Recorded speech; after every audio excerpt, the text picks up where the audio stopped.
Hey, yo, Double G. What's up, my brother? We got to save face, bro. We got to save face. Yeah, Cowboys got their ass handed to them. This week, they got to try and bounce back.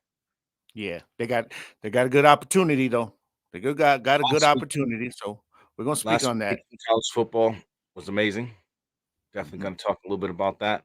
Talk to you mhm. about what we think is going to happen this week in week 6 of the NFL. And is Brock Purdy an elite quarterback? That's the question. So sit back, relax. It's the Mhm. boys, the Gridiron. Let's get it. Let's go.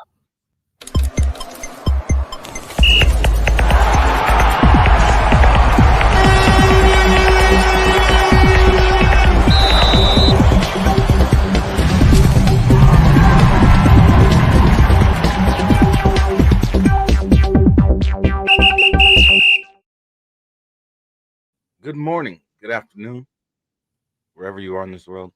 I hope you're at peace right now. This is Yeah. the Gridiron. I am Jersey the King. Is my the co-host, and that is Double G. My What's guy. What's popping, everybody?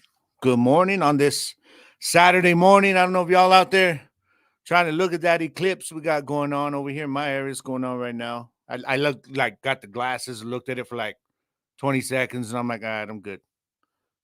You got people sitting out there the whole time, man. Whole time. this guy? Man, see, hits already on it, man. I can't. I Starting this shit can't. already. Hey, What's going on, Rick? Anthony. What's up, Rick? Anthony, I know you're a Phillies fan, brother.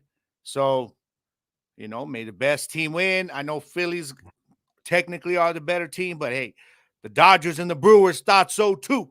All I'm saying is my D-backs are going to come ready. I know the Phillies are going to come ready.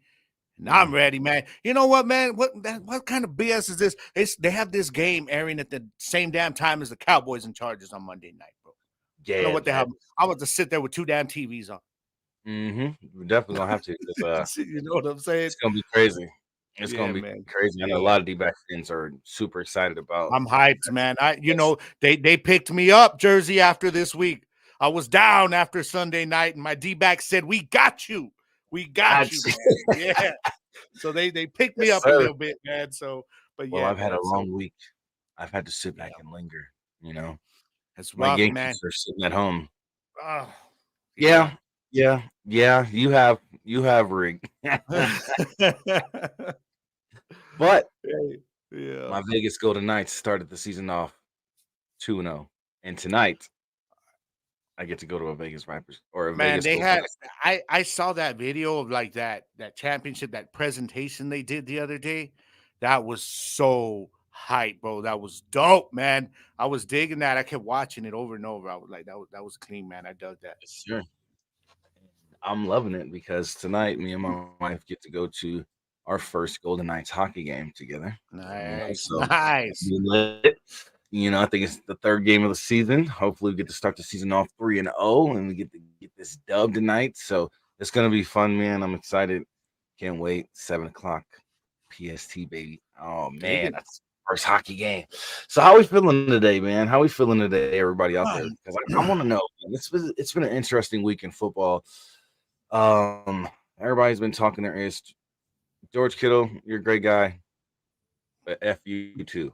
Okay. Hey, you know what? I'm not I hating on him for that. For what? I'm not hating on him for that, though, man. You know what I'm saying? I'm not hating on him. I'm like, you know what? It's all good because you know what? Use that. If you're the Cowboys, use that. Yeah. You're mad about it. Use that. You know what I'm saying? So, yeah, Anthony. yeah, he's feeling good because his Eagles are freaking unbeaten. Damn it! Somebody beat the Eagles, please. We will. Hey, we got to We worry will. about the Chargers first this week, man. So, Queen Hyena from gotta B get Hawk them ready. Live is in the building. What's going on, Amanda? How you doing? How you Welcome doing, in. Amanda? Welcome, welcome. Hope you're enjoying your Saturday as we get ready to get this show off the ground and get rolling, man. We're still trying to pick up the somber mood that's lingering. See, I told people this is the last today. This is the last that I'm gonna be talking about that game last Sunday because by Mhm. now I'm looking Hey, ahead to Train. Monday. What's up, A Train? I'm looking ahead to Monday already. So anybody that you heard me on the show, bro. I said if y'all gonna come at me one more time this week, then come at me on Saturday. This is the I last know. chance. This is the last chance. Because after today, bro, we're looking ahead to Monday. You know what I'm saying? A-Train from the X-Fan Show. Make sure you guys also check out the Arlington Lane Show. He's got his own show as well. So, we're doing a lot of things, man. You're watching your Buckeyes today, man. Hey, that's good to hear because they had a tough week last week until the end of the week. Until the end of the game. And by the time the game was over, they had a pure blowout on hand. So, I mean, shout out to the Buckeyes, I guess. I'm a Nebraska Cornhusker. Yeah, because I'm a Nebraska Cornhusker. Everybody knows I'm a Nebraska Cornhusker, and I'm not afraid to show it. We need a quarterback, and you got a bone to pick with me about Colorado? Hold on, let me get to this Vikings thing real quick first. The Vikings don't have Jefferson right now. Long season. Get a W, and we'll talk. Still no defense there. There's still no defense. I think there's actually a little bit of belief now that the Vikings could have an opportunity at Caleb Williams. A-Train, listen, I didn't do nothing. All I did was tell y'all that Coach Prime got receipts. That's all I said. And if you wasn't a believer, and he wasn't a believer, and they wasn't believers over here, I got receipts. That's all I said. That's all I said. I never said they was going to be such a great team. I told y'all they was going to get their ass beat by Oregon. Told y'all they was going to get their ass beat by USC. And to do what they did last night, we'll get into that later. That one, yeah. We'll get into that later. But here's the question I want to ask everyone. The 49ers own Dak Prescott. We're not going to say the Cowboys as a whole. We're going to say Dak Prescott. And the reason why I ask this is because if you look at the way he went into this game, the week prior, at the end of the week when we won, last week, or the week prior, excuse me, the reporter was like, "Hey, Dak, how do you feel about the game next week?" And he's like, "Oh, you just wanted to piss me up," and blah, blah, blah. You didn't go into this game pissed off, bro. You went into this game scared. In my opinion, the way he played, the way he looked on that field, I told y'all I don't believe in Dak Prescott. I told y'all I did not believe in Dak Prescott. He's too inconsistent. He's out there looking like Tony Romo. When it comes to big game moments, he ain't showing up. You invoked Romo. Hey, because he out here pulling the Tony Romo. Hendo, what's up, brother? What's up, Hendo? Yeah, man. What's popping, man? Yes, Dak is overrated. Thank you, Amanda. Thank you. The Queen has spoken. Thank you. The Queen hyena. So can a fourth round pick who started as a rookie really be overrated? Because people used to call Romo overrated. People used to call Romo overrated, and he was undrafted. And Romo was overrated. You want to know why? Because when it came to the big time games in like the playoffs, he didn't show up. Okay, so let me ask you something. Instead, is it championship? Is it championship? Give away victories. Oh, Tony Romo used to say, here's a fumble. Here's a sack fumble. Oh, here's me trying to whiff an attempt at a field goal that I screwed up on catching the snap, so I got to try and run the ball in. Yeah, no. Dak, you're starting to do this. Okay, let me ask you something. What week is it of the NFL? We're going into week 6. Okay. What's the Cowboys' record right now? What are we, 3-2? Mm-hmm. So, still have a winning record. Opportunity to go in 4-2 into the bye week which is next week. Okay. And he needs to pray. Oh, as bad as that game was, I'm not ready at week 5 to say, that's it. It's over. We're done for the season. We're not winning nothing with Dak Prescott, and we're done. First of all, no. See, that's the problem. Guys like Cousins and them, they take too much heat. Nobody ever says that Dak Prescott or Kirk Cousins is an elite quarterback. And if anybody's saying that, then they're just like way Dak and Cousins homers, and they're not actually looking at the actual game and what they do. But what I will say is Dak Prescott, he receives either too much hate or he's too overhyped at times. I just call it for what I see. Oh, no, I hear you. I hear you. But let me tell you something. That was one loss against the best team in football, which we both have talked about that, which they just showed us they are the best defense in football because they made, by the way, you want to talk about Dak Prescott on Sunday night, and you heard me. You know I gave him he deserves everything that he's getting right now for that game. But you know who deserves just as bad that isn't getting it? Is number the defense. 11. Yes. Number 11. And Micah Parsons, sir, you are the Dak Prescott of that defense. Mm-hmm. And to not take ownership and responsibility for playing like dog doo-doo, or how we used to say when we was kids, Dookie. You played like Dookie, bro. Where were you? You actually caused Leighton Vander Esch to get hurt because you ran the gap the wrong damn way. Yeah. And see, I'm just when we're going to talk about Dak Prescott, you want to talk about this game? Yes. I've been telling you this, man. The 49ers own him. They are in his head. I saw it on that first drive. He looked scared. He looked intimidated already. He looked beaten. And until he gets past that mental block, he's the only person that can get himself past it. I don't know if he will. I think he can. I just don't know if he will. The thing is, right now we're week 5, going into week 6. I'm not ready to hit the panic button. I do, like I said, everything that Dak has taken for that game, he deserves. But let's not act like we weren't 3-1 just before this game, and people were like, "Damn, Dak's actually playing pretty good." All of a sudden, one game, yes, a freaking trash ass game as it was. All of a sudden, everybody's like, "That's it, run him out of town, trade him. We're not winning another damn game this season with him." I've been saying get rid of this dude because I don't give a damn. Who are you gonna trade him for? Because Cooper. Don't tell me Cooper Rush gonna come up and win more ball games. I'll take a losing season or a mediocre season with Cooper Rush than to sit here and make it to the playoffs. No, I'd rather get division around Dak. Get division around Dak again, so we can lose. You still got a chance. You always got a chance in the playoffs. I'll take a playoff run any day. Trade Dak Prescott for the number 1 pick in the draft. Who's gonna see what you're saying about Dak? With that mindset, who's gonna give him a number 1 pick? The Bears ain't giving up. Well, you know what? They might. Exactly. The way now that I think about it, the way Fields is looking, I'm like, shit, they might actually.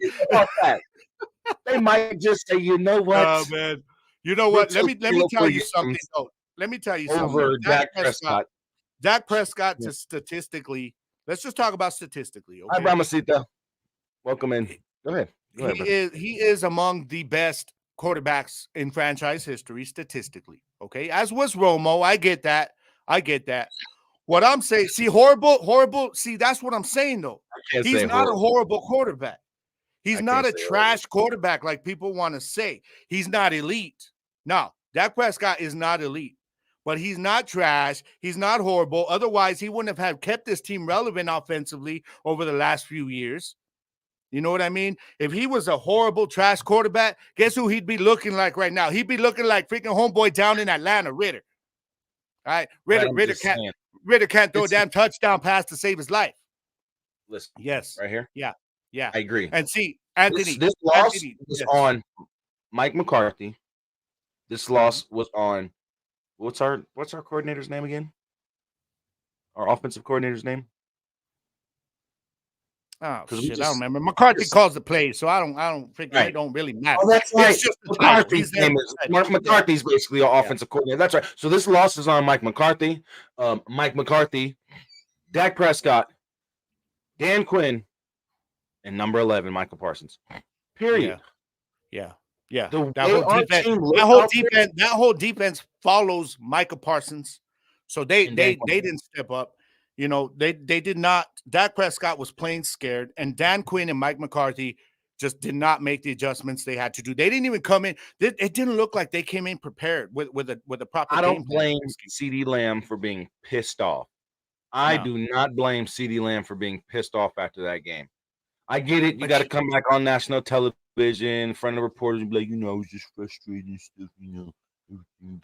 I'm just, I don't want to treat my teams like that. Shut it down, bro. Tell the truth. yeah. Give me the ball. Look at Well, he Jamar won't. Chase. Look He at won't. Jamar You know Chase. why? I'm You know always why? open. He's not gonna give the media that food though. That food to eat I'm with. always open, is what Jamar Chase said last week. Mm-hmm. And what happened when Burrow gave him the ball? 15 receptions, 192 yards, 3 touchdowns. Mm-hmm. Yeah. Give CeeDee Lamb the ball. Give Yeah. CeeDee Lamb the ball. I agree. Make And him your number one option if he's our number one receiver. Like see, Anthony this said. is funny. This is funny. This is Making it to the playoffs. Making it to the playoffs actually means something, though. Cowboys fans No, seem they to consider forget. themselves- Cowboys fans seem to forget. Y'all seem to forget that little quarterback purgatory we were in. After Mhm. Troy Aikman, when we couldn't find a damn quarterback to make us relevant in the regular season, for shit. Like the Hell, Cowboys, the you wasn't Cowboys even were relevant among the in the worst in that offseason. position up until we found Tony Romo. Hell, even Bledsoe. When they brought Bledsoe in, we couldn't we find thought a damn relevant. quarterback that can consistently win ball games in the regular season. And we got blessed now, at the end of his damn career. yeah. You know what's And was funny? losing. You know what I feel bad about that dude is both places, New England and Dallas. He lost his starting job because of an injury. Remember, he lost it to Romo. That's when Romo came in, and the Romo era began.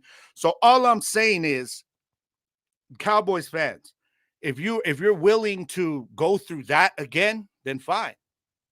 Get rid of Dak and let's see how long it takes us to draft a proper quarterback. But I don't want to hear anybody complaining if we're going 3 years in a row without making the playoffs. You feel what I'm saying? Because people seem to forget. Yes, I'm with you. I'm with you, Jersey. I am with you on the whole. We talked about this. The whole measurement of Dak is going to be this postseason. Yeah. It is. It is. Right now, like I said, as bad as that game was last week, I'm still not ready to be like, okay, that's it. We're done. Blow this shit up. Because we're still 3-2 right now. We're still very well in the hunt. It's still early. But so depending let on me the end of see. the season, I need to see what Dak and what the coaching staff and the defense do Monday night. Let me look because go ahead, bro. Depending on what Dak Prescott does this season, for the rest of this season, against the Eagles, this game coming up on Monday night, you got to show that Kellen Moore wasn't the reason why you performed as well as you've been performing. You got to show that. You get what I'm saying? I completely agree. I completely agree with you. I understand that. Wait. That's a damn good percent. That's Dak's numbers.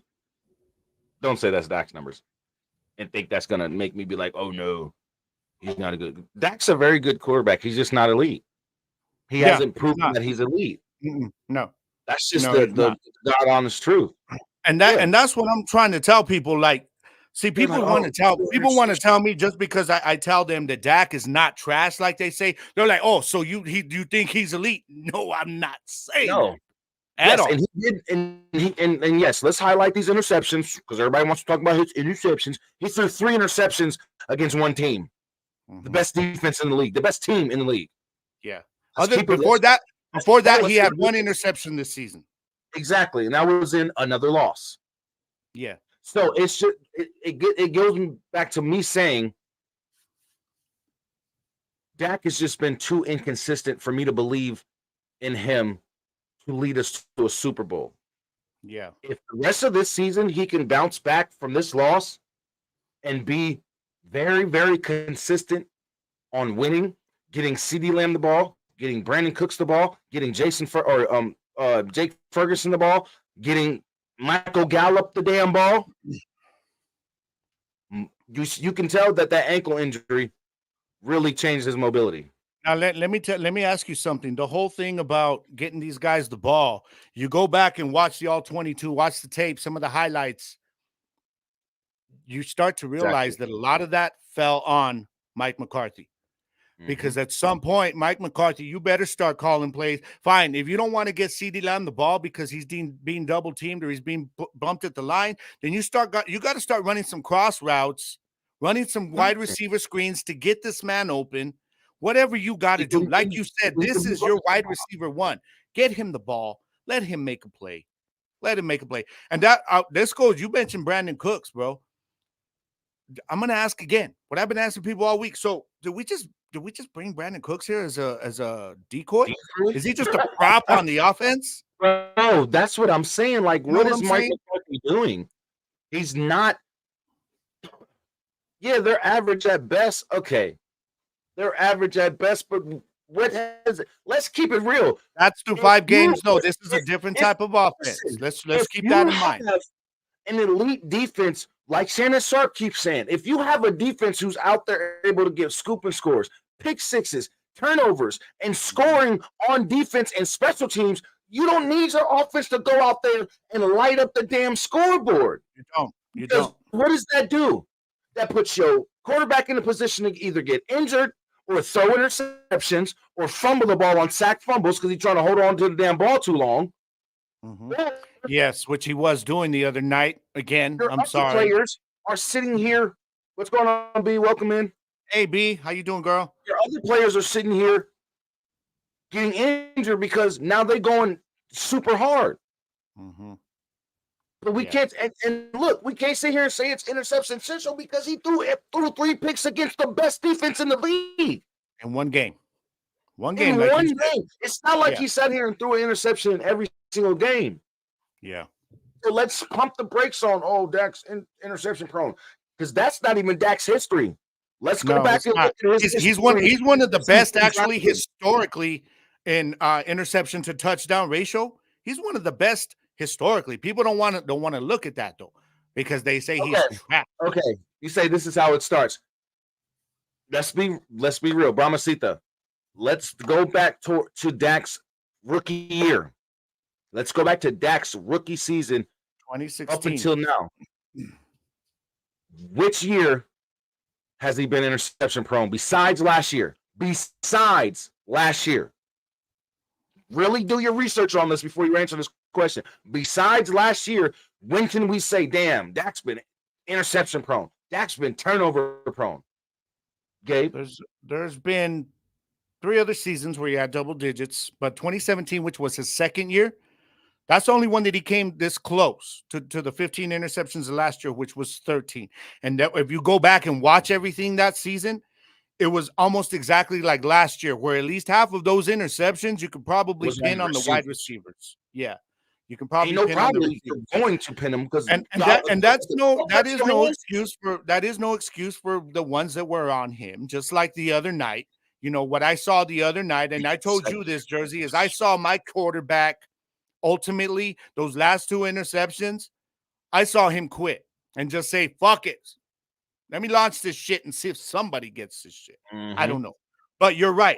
Other than that, let's look at this. Let's look at this, brother. Okay. So his rookie season, 4 interceptions. 2017, the one I told you, 13. He had 8 in 2018, 11 in 2019. He had 4 in 2020, but that was the year that he got his injury.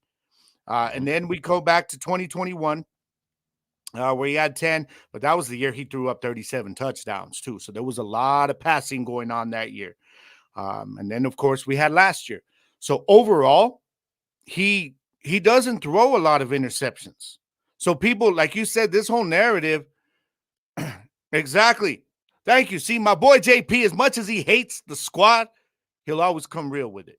He always does. But what I'm saying is, you're right. The whole narrative about his whole career, him being turnover prone, it's BS. It is BS, because what it is it's social media feeding this whole thing, and it's the haters of Dak saying all he does is throw interceptions. Really? Because we can look at Tom Brady's career, and I'll see out of his 20 seasons, he's had double-digit interceptions. Yeah, he's also had double-digit in touchdown completions into the 30s and 40s as well. So You know, All the year Dak threw 37 touchdowns, how come people weren't saying, oh, all he does is throw TDs? You know, use that same energy. Same damn energy. If you're going to do that for the interceptions, do that for the touchdown. Now, this year, we understand it's a whole different type of offense. It's much more conservative. So we're like, we were talking about that was Kellen Moore with him throwing all them interceptions them years. Because you got to imagine, we've been putting up for the last 3-4 years. We've been the highest scoring offense with 30 plus points a game. Yeah. They've been among the best. They've been among the best offenses in football. You know, but and that's on Kellen Moore wanting to constantly launch the ball down the field, down the field. That was Kellen Moore. Mike McCarthy don't want to do that. No, he's trying to be more conservative because when you have a defense like this, that's the way it's set up. Now, we talked about what Richard Sherman said before we came on. And one thing that he also said was he talked about how he was on an elite defense that won a Super Bowl, that got to 2 Super Bowls. And he even said it himself. He said, you don't need an elite quarterback. He goes, Dak is better than people are saying. He says, don't put it all on Dak. And that's when he called out Micah Parsons.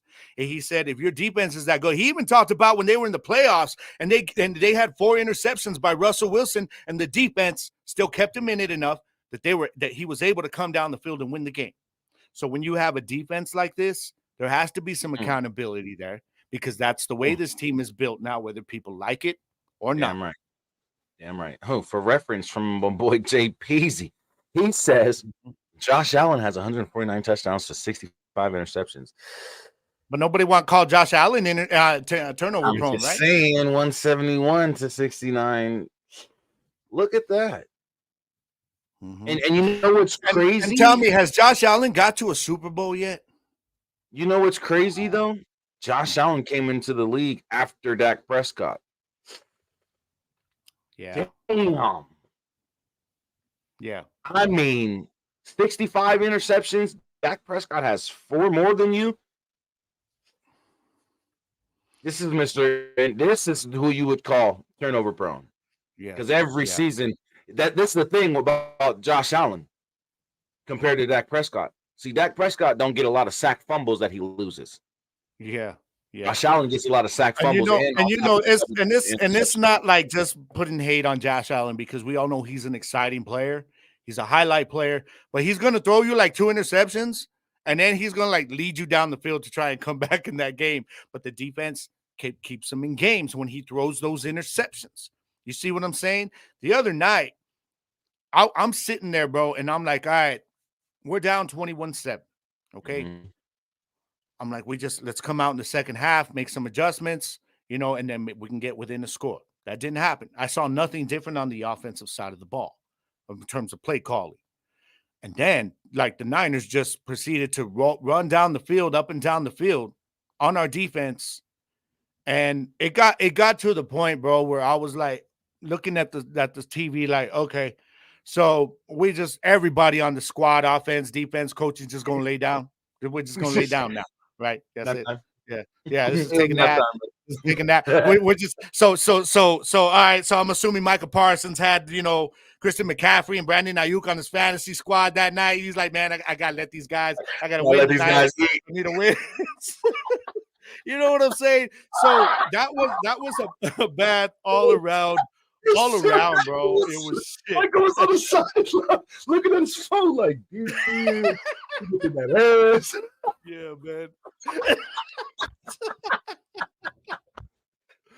Oh, man. But, oh, shit. So let me ask you something, Jersey. Who you got on your fantasy team? I bet you. Who you got, man? I got McCaffrey, dog. I need him in the end zone. Bro, we gotta let it in the end zone like 4 times. Hey, man, why you gonna let Kittle run past you like that in the end zone? It's like, dog, I need to win today. I need to win today. He must start in tight end. What you mean? So let me ask you something, Jersey.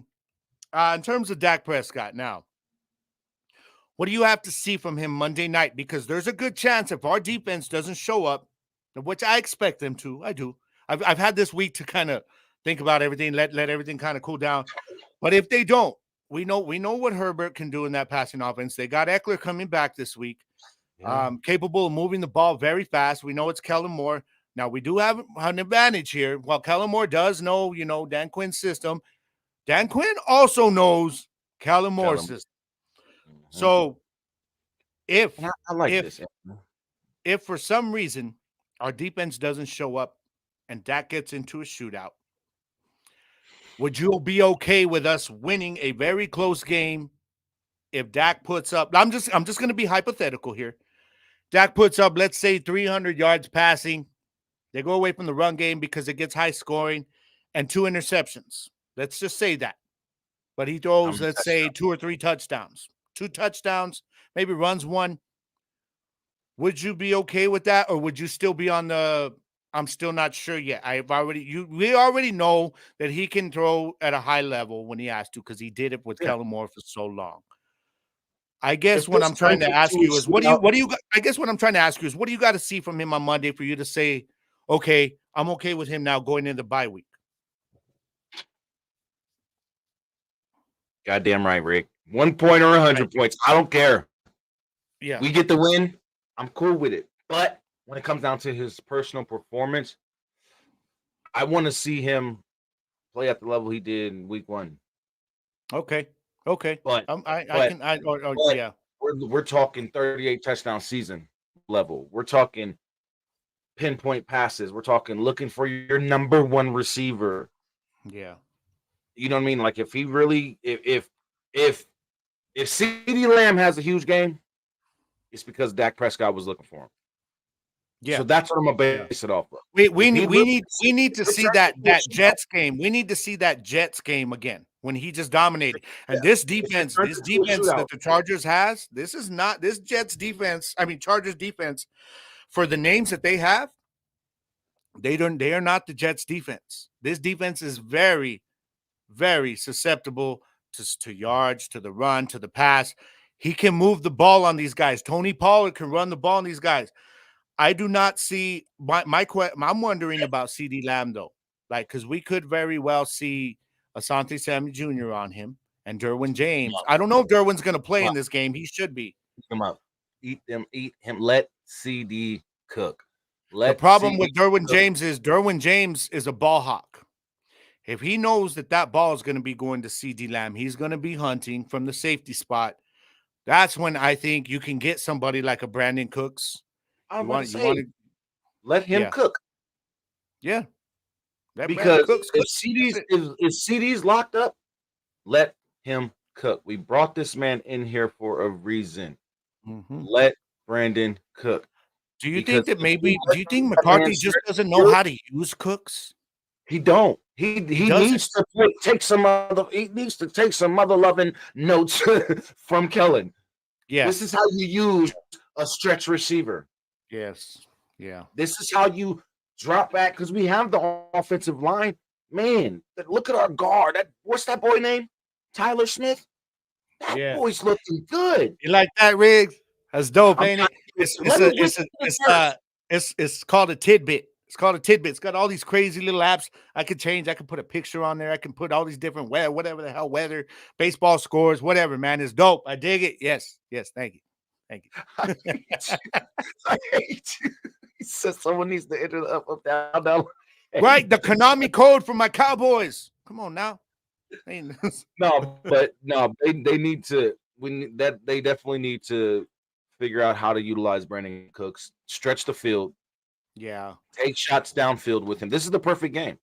I do believe that this is a game that the Cowboys, on all aspects, that they have to open the playbook. All aspects they can play well. Now, one thing that's going unsaid about that debacle the other night, because of the score and everything that went down, was that the offensive line actually fully healthy. Outside of that first couple drives, when they finally got it together, the offensive line played pretty damn good. That's why Dak was stat. Remember, we were getting frustrated like that. You said, you're having all day to throw the damn ball, but just let go. Throw it. Stop holding on to the damn ball. This is why I don't blame the offensive line for Dak Prescott's play. Absolutely not. That old line did the job the other night. Yeah. Dak Prescott had all the time in the world sometimes. Yeah. It was really hard for Bosa to really get in that backfield. Yeah. Yeah. Dak Prescott was just sitting back there and scared. The He was reason these scared. guys were getting into the backfield is Greenlaw. because there was, eventually they're going to get to the backfield when your quarterback is holding on to the ball too long. I don't care how good the offense. You got Dre Greenlaw and Fred Warner, one of the two spying you. Yeah. Let go of the ball. Yeah. Brandon Cooks wide open on that post. Had Fred Warner beat. You throw the damn ball out of bounds. You idiot. Why did they not go back to that again? That's what I'd like to know. Why did they not go back to that? Do you remember when that happened? What did me and you say? I texted you. We were like, that's going to be there all night. That mismatch is going to be there all night. But they didn't go back to it. Even when Devontae Turpin scored the touchdown, what was the pass? Deep ball down the field. Deep ball down the field. Yeah. And Michael Gallup. Michael Gallup had that one where he had one-on-one, which Davis Ward, which Ward made a good play on. But I'm like, you know what? Throw it again because Gallup's going to get one. Yep. Gallup is going to get once you get your receivers going, the rest of the game is for you, man. The rest of the game. And you're right, Rick. You're right. You're right. Prescott was throwing the ball for 5 seconds and throwing it at the ground. Yeah. Bro, like I was so mad at him. Like you're sitting here, you're just looking. Oh no, never mind. What are you doing? And it's like, dude, if nobody's open, take off. And slide. No lie. He was sitting back like, it's not my turn yet. It's not. Hold on. Like, that's what he looked like? Dak was thinking he was in a game of Madden. You ever been in one of those games of Madden where the pass rush just won't get to you and you're just standing there with the quarterback just all day? You're playing one of your friends who's just horrible. They're just horrible. They don't know the buttons all the way. And you just sitting there. Man, how many times he used his feet? None, man. And when he did, he got 1 or 2 yards and ran out of bounds. So Fred Warner, Dre Greenlaw, and Nick Bosa wouldn't hit him. Yeah. Quit playing scared, man. This is football. This is the game you signed up for. And that's why I feel this week, it is a get right week for them. I mean, to get for everything, bro, for all the bad feeling that game left this whole week. A good game on Monday and a win on the road, which let's be honest, when they play over there, it's like a Cowboys home game because there's going to be a grip of Cowboys fans there at SoFi Stadium Monday night. So for all that game, if they can get a win, everybody plays well, and they go into the bye at 4-2, I think we're like, okay, now we can take a breath. We're 4-2. We got back on track. And now we got a week to prepare for Philly. But let's look at the other side, brother. If they lose this game, now granted, it would have to depend on what aspect it was that kind of cost it the most.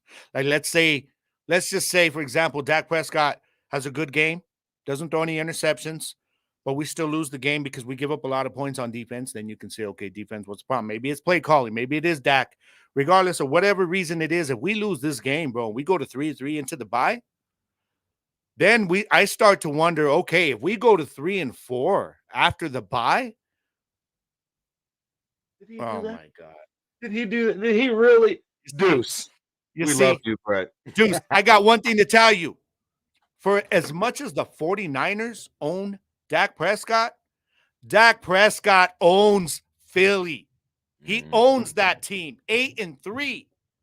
So don't be giving me that preparing for Philly. All we need is Dak Prescott to prepare for Philly, because he's in your head.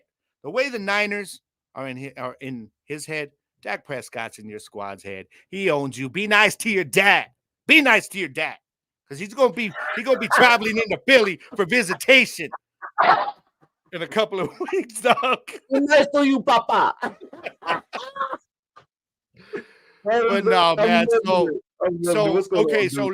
let's just say hypothetically, bro. What do you think we're at if we go into the bye 3-3? If we lose this game with an opportunity, because there is a real legit possibility that if we lose Monday night, we could come out of that Philly game 3-4, and then that's when I think the talk will start beginning about Dan Quinn replacing McCarthy mid-season.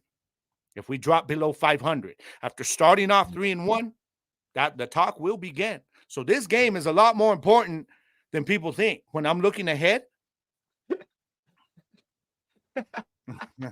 it's your Dacky, dude.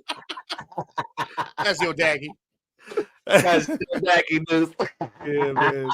No, honestly, to really give you my honest opinion, if we go into the bye 3-3, come out of the bye 3-4, and go into this Philly game 3-4, it's gonna be Well, that looking bad. would the loss to Philly would make us 3-4. Oh, So yeah. we got them right after the bye. But then I do think no, I thought we had the Rams after the bye. no, we got the Chargers, and then we've got Philly, and I think the Rams are after Philly. Philly's week 8, baby. Philly is week 8. Yeah, we go on week 7 is our bye. This is week 6. Oh, you're right. Then it's the Rams. Okay. Yeah. Then it's the Rams. So okay. Well, I don't want to go into that possibility. Rams game 3-4. I don't want to go into that Rams game 3-4. I don't want to. I don't even want to go into the bye week 3-3. We need this win. This is a must-win game for the Cowboys to keep our season on track.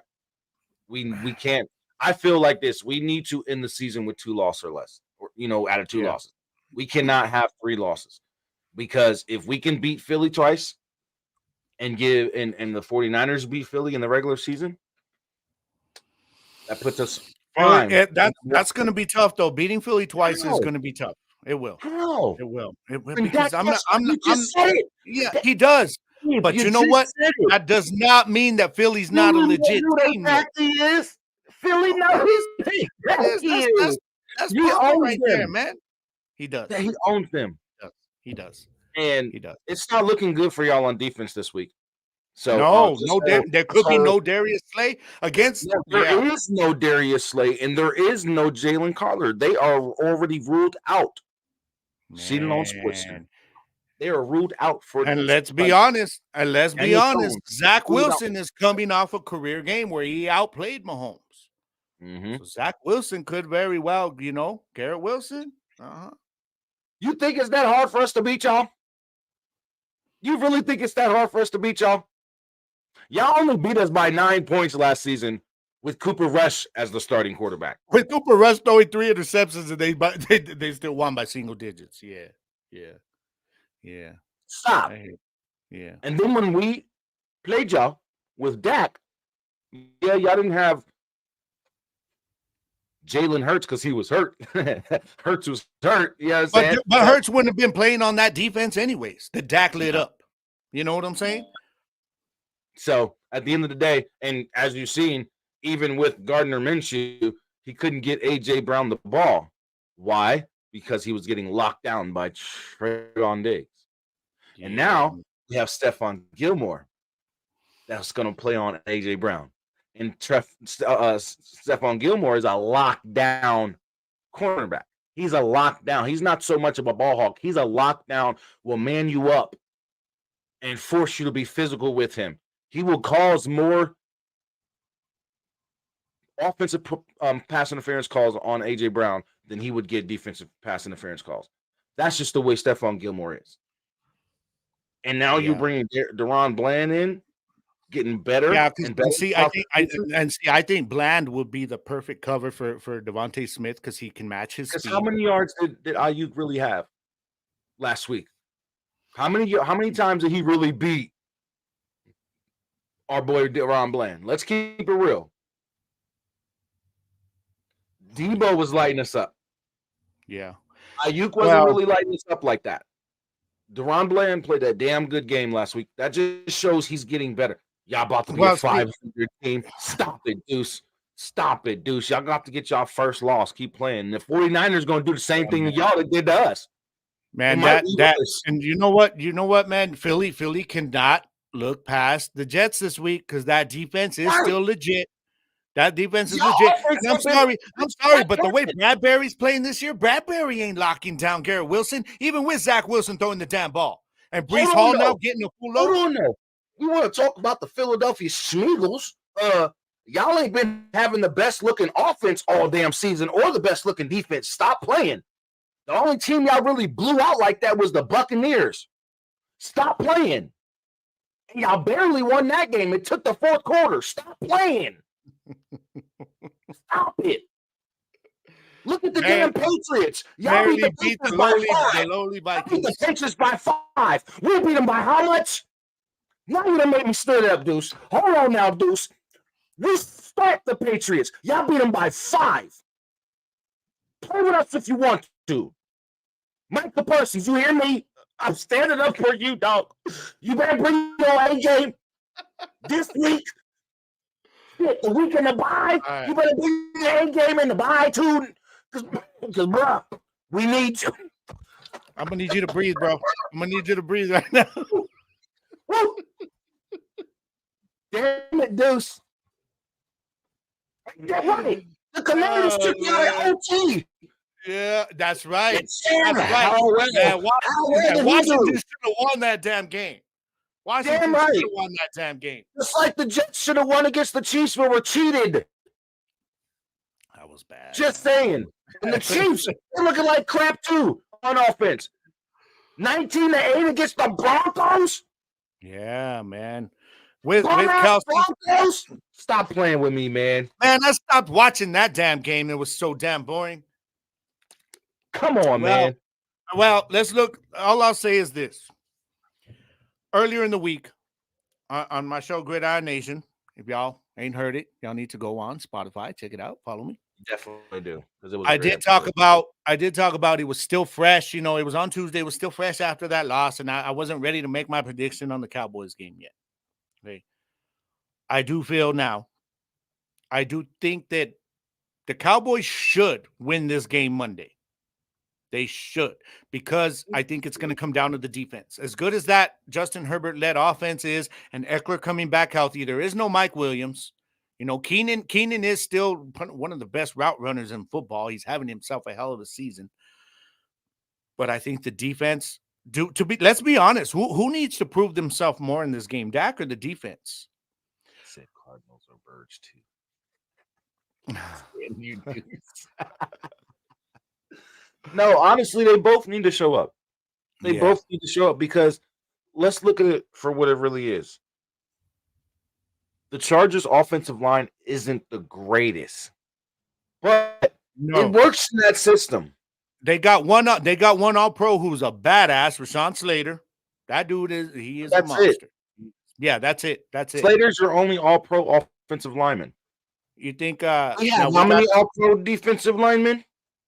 We got our offensive line fully healthy now, and I know we got a badass in Tyler Smith. I know we saw what Khalil Mack did last week. I don't see him doing that against our offensive line though. Man, listen, thing, you know, they're not playing the same offense that they played last week either, and with their dumbass coach. Yeah. That's two of their damn wins they should have lost. Let's be honest, because their coach put them in a prime position to lose those ball games. Defense bailed his ass. He's gonna do what? Stop. Okay, let's look at it like this. Mike Williams is a stretch receiver. Keenan Allen is a stretch receiver. Mike Williams ain't there though. Mike Williams ain't there. Boom. That's down. So Keenan Allen's your only stretch receiver. Yeah. Everybody else is slot receivers. And what's their names? Don't worry, I'll wait. That's true. It is true. I think my thing is, who do we have to worry about on offense? I think the one guy we got to worry about, to be honest, is Austin Eckler. Eckler's the one guy not because running between the tackles, but because what he does in the pass game. That's the one thing that I think we got to worry about Eckler. And to be honest, if I'm Dan Quinn, that's who I'm focusing on this week in our defensive game plan. Because we're saying, all right, Joshua Palmer. Who the hell is Joshua Palmer? Yeah, Palmer's okay. He ain't no Luke in the car. He ain't no, oh, damn, watch out for this guy. That's who I'm talking. How many receivers that they have? 2. What Palmer can do, Palmer's the guy that's going to make like a big third down catch. You know what I mean? He's not the guy that's going to go for 120 yards on you and 2 touchdowns. Not on Jordan Lewis. No. Not on Jordan Lewis and Nickelback. Nope. Nope. Not happening. He says you asked for a name. Yeah. Well, well thank you, JP. I appreciate it. But okay, so you know, I do expect it is going to be past not even 100%. You do. Austin Eckler ain't even 100%. So This is what I'm saying. Our defense, this is a bounce back game for our defense to prove that He we're doesn't still have an injury designation, so apparently he is 100% because there's no injury designation on him going into this game. He's had the I bye didn't week. see it either. Get I right. didn't see it either. So I didn't see it either, but I it may not be. think, yeah, But I I'm think saying, he's the what guy. wide He is receiver the guy we threats got to do we worry have? about, though. He is the guy we got to worry about because our linebackers. Okay. Without Van Der Esch there, Austin Eckler We could just be a brought in problem. a linebacker. He's not playing this week, though. Damn it, you're He's not right. playing. Oh yeah, he was like, he said, He's not "Shit, playing. I'll play Right, right." he's He like, said, I'll be "I'll play playing. They this wanted week me if I can." But you know, this could be where Damone Clark really has to shine. Yeah, You know, and I don't Dante care. Fowler. You put this man to shadow Austin Eckler no matter where he goes, because that's the guy, in my opinion, that we got to worry about. I think Keenan Allen's going to get his targets. We all know this, but I think our secondary can do a good job against him. Listen, Keenan Allen is the only threat at wide receiver. Let's just be honest. The only threat we have to worry about out the backfield is AE. Because if AE gets going and Dante Fowler doesn't have a good game, and what's the guy you just said? I don't know why I can't never remember his name. Damone Clark. Damone Clark. Yeah. You know, if we had Overshown right now, if Overshown wasn't injured, these Overshown would be injuries have really plagued our defense. I'm gonna keep it real because Overshown, I don't know if that game would have went like that yesterday. If we had Overshown and Trayvon Diggs, I'm just saying. But we can't think about that this year because they're both. It's always next man up, you know. It's always next man up. Stephon Gilmore's going to lock down Keenan Allen. That's what he does. Even when he played on the Colts, if you want to go, I can go and pull up the stats of Keenan Allen versus Stephon Gilmore career numbers, and Gilmore has locked that man down. So that's why I say I'm not too much worried about the pass game like that because Justin Herbert got to find a target. So it's going to be more of Austin Eckler coming out the backfield. Yeah. So like you said, Damone Clark is going to have to spy him the whole damn game. And Dante Fowler going to have to spy Herbert. I will say this. If Micah Parsons can be Micah Parsons in this game, the amount of passing that they do with Kellen Moore that Herbert does, that's going to lead to some interception opportunities, bro. Because Micah Parsons, we've seen this. Herbert, you guys know I'm all about Herbert, man. Herbert's my dude. But when you pass as much as they do, Herbert will throw interceptions if you pressure him at times because Herbert's that guy that he likes to try to thread the needle, and he's usually very good at it. But a lot of times you're going to see some safety or somebody's going to come up and grab that ball. So there's going to be opportunities there, especially in the Kellen Moore offense for interceptions. Right. Austin Eckler is still dealing with the ankle injury, but he is a go. He's not questionable. He's not doubtful, but he is a go, but he is still dealing with that ankle injury. So he isn't 100%. So that's what I'm saying. This is a bounce back game for us. We should be able to go into this game and demolish them at home. Demolish them. I'm not saying we're going to do it. I agree. We've beaten Justin Herbert over the last couple of years. So that's why I say we shouldn't have a problem going into this game and continuing this success. And Dan Quinn knows Kellen Moore so well. He knows how this offense works. Yeah, he knows what he's going to do. He knows more schemes. He knows how he thinks. He's done the same type of thinking. It may not be the same plays, but the same type of thinking and the same type of schemes with the plays that he do come up with. So he may have changed up some of the plays that he calls in LA. I want to keep saying San Diego, but in LA. But if you notice, what's the Chargers record? Look how close their games have been. Yeah. You're getting into shootouts. You're taking away the run game and making it a pass-heavy, pass-only offense damn near, and you're expecting to win games? No, you're giving another team or the other team who's using a more balanced offense against you and against your defense who ain't crap. You got two defensive backs in Khalil Mack. That's their defense. So we isolate them. Come on now, Brandon Cooks against Khalil Mack all day long. They're going to have to, man, because the Chargers in every game this year have scored more than 20 points. Mm-hmm. There's been what did we have? The Dolphins game was the one they lost. That was the first game of the season that it was a shootout. So their defense, we know their defense can be scored on. It's going to be a matter of if our defense shows up They have to. After what we saw last week, like you just said, them and Dak both. Y'all need to show up this week, take us into the bye 4-2, get some of that bad taste that last week left off, and then we can move forward at 4-2 and start getting ready for the ass whooping that we're about to bring to Philly. All right? Damn right. Deuce. Get a dose of that. I ain't worried about the. I don't even know. I don't even know. Is Bosa even playing though? I don't even think he's playing. I think he's still hurt. He's playing. Yeah, he might still be hurt. I ain't worried about Bosa. Plus, he's not. Plus, I mean, let's be honest. He's not as good as his brother. He's good. He is good, but he's not. His brother's elite. I mean, his brother's the defensive player of the year for a reason. So, and we'll see, man. We're gonna see though. But this is definitely this is a bounce back game. So we'll see what happens on Monday. This is the Gridiron, guys. I'm your co-host, Jersey the King. He is your other co-host, Double G, Gabe Garcia. We are live on this beautiful Saturday afternoon because it's finally afternoon. Morning still for me. But week 6 of the NFL is popping. We got Baltimore taking on Tennessee. Kansas City and Denver already happened. If you missed a game, sorry for you. Kansas City barely won 19-8 at home against. Gosh, that was horrible, man. That was such a freaking horrible game. Horrible game. The horrible marriage of Russell and Sean. Yeah, it's. I don't know what's going on in Denver, but it's collapsing as in front of our eyes. We got Baltimore taking on Tennessee coming up tomorrow morning in Germany. I think it'd be a good game. Those two always play each other very well. Yeah, I think it's going to be a really good game because both of them are playing overseas. Both of them have bounce back games that they need. This is definitely a bounce back game for. And see, the Titans, a lot of people are already picking the Ravens, but I'm like, okay, the Ravens run the ball. The Titans have one of the better run defenses in football. The Titans' weakness is on the back end in the pass game.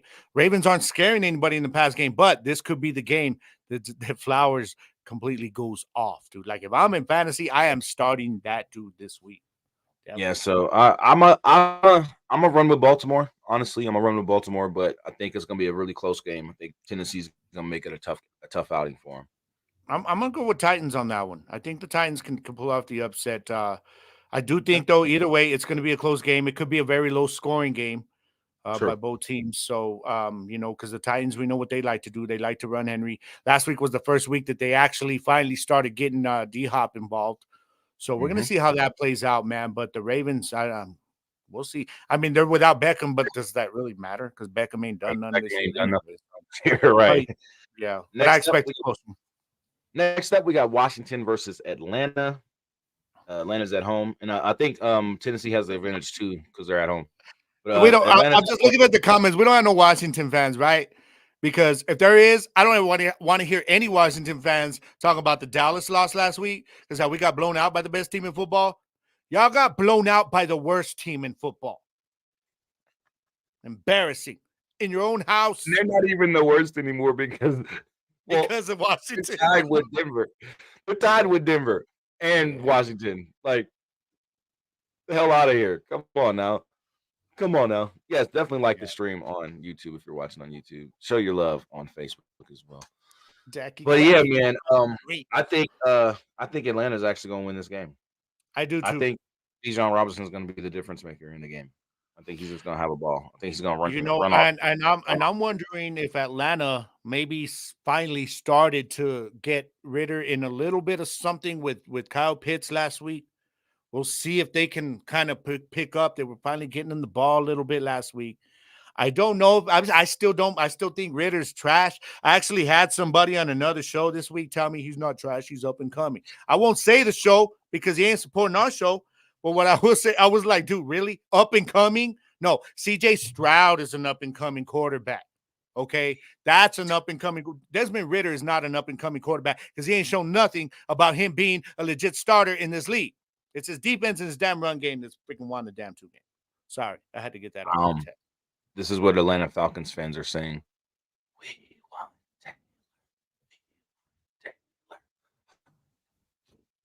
They need to get Heineke in there. Boy, you get Heineke in there, you win the division. Yeah. Start putting Drake London's talents to use, man. Exactly. Hey, you get to go watch CJ Stroud in person. That's what I'm talking about. That's what I'm talking about. Yeah. CJ Stroud does look good. Next up we got Minnesota versus Chicago. I'm gonna take Minnesota on this one all day long, even without Even Justin without Jefferson. JJ, yeah, I I'm think with you.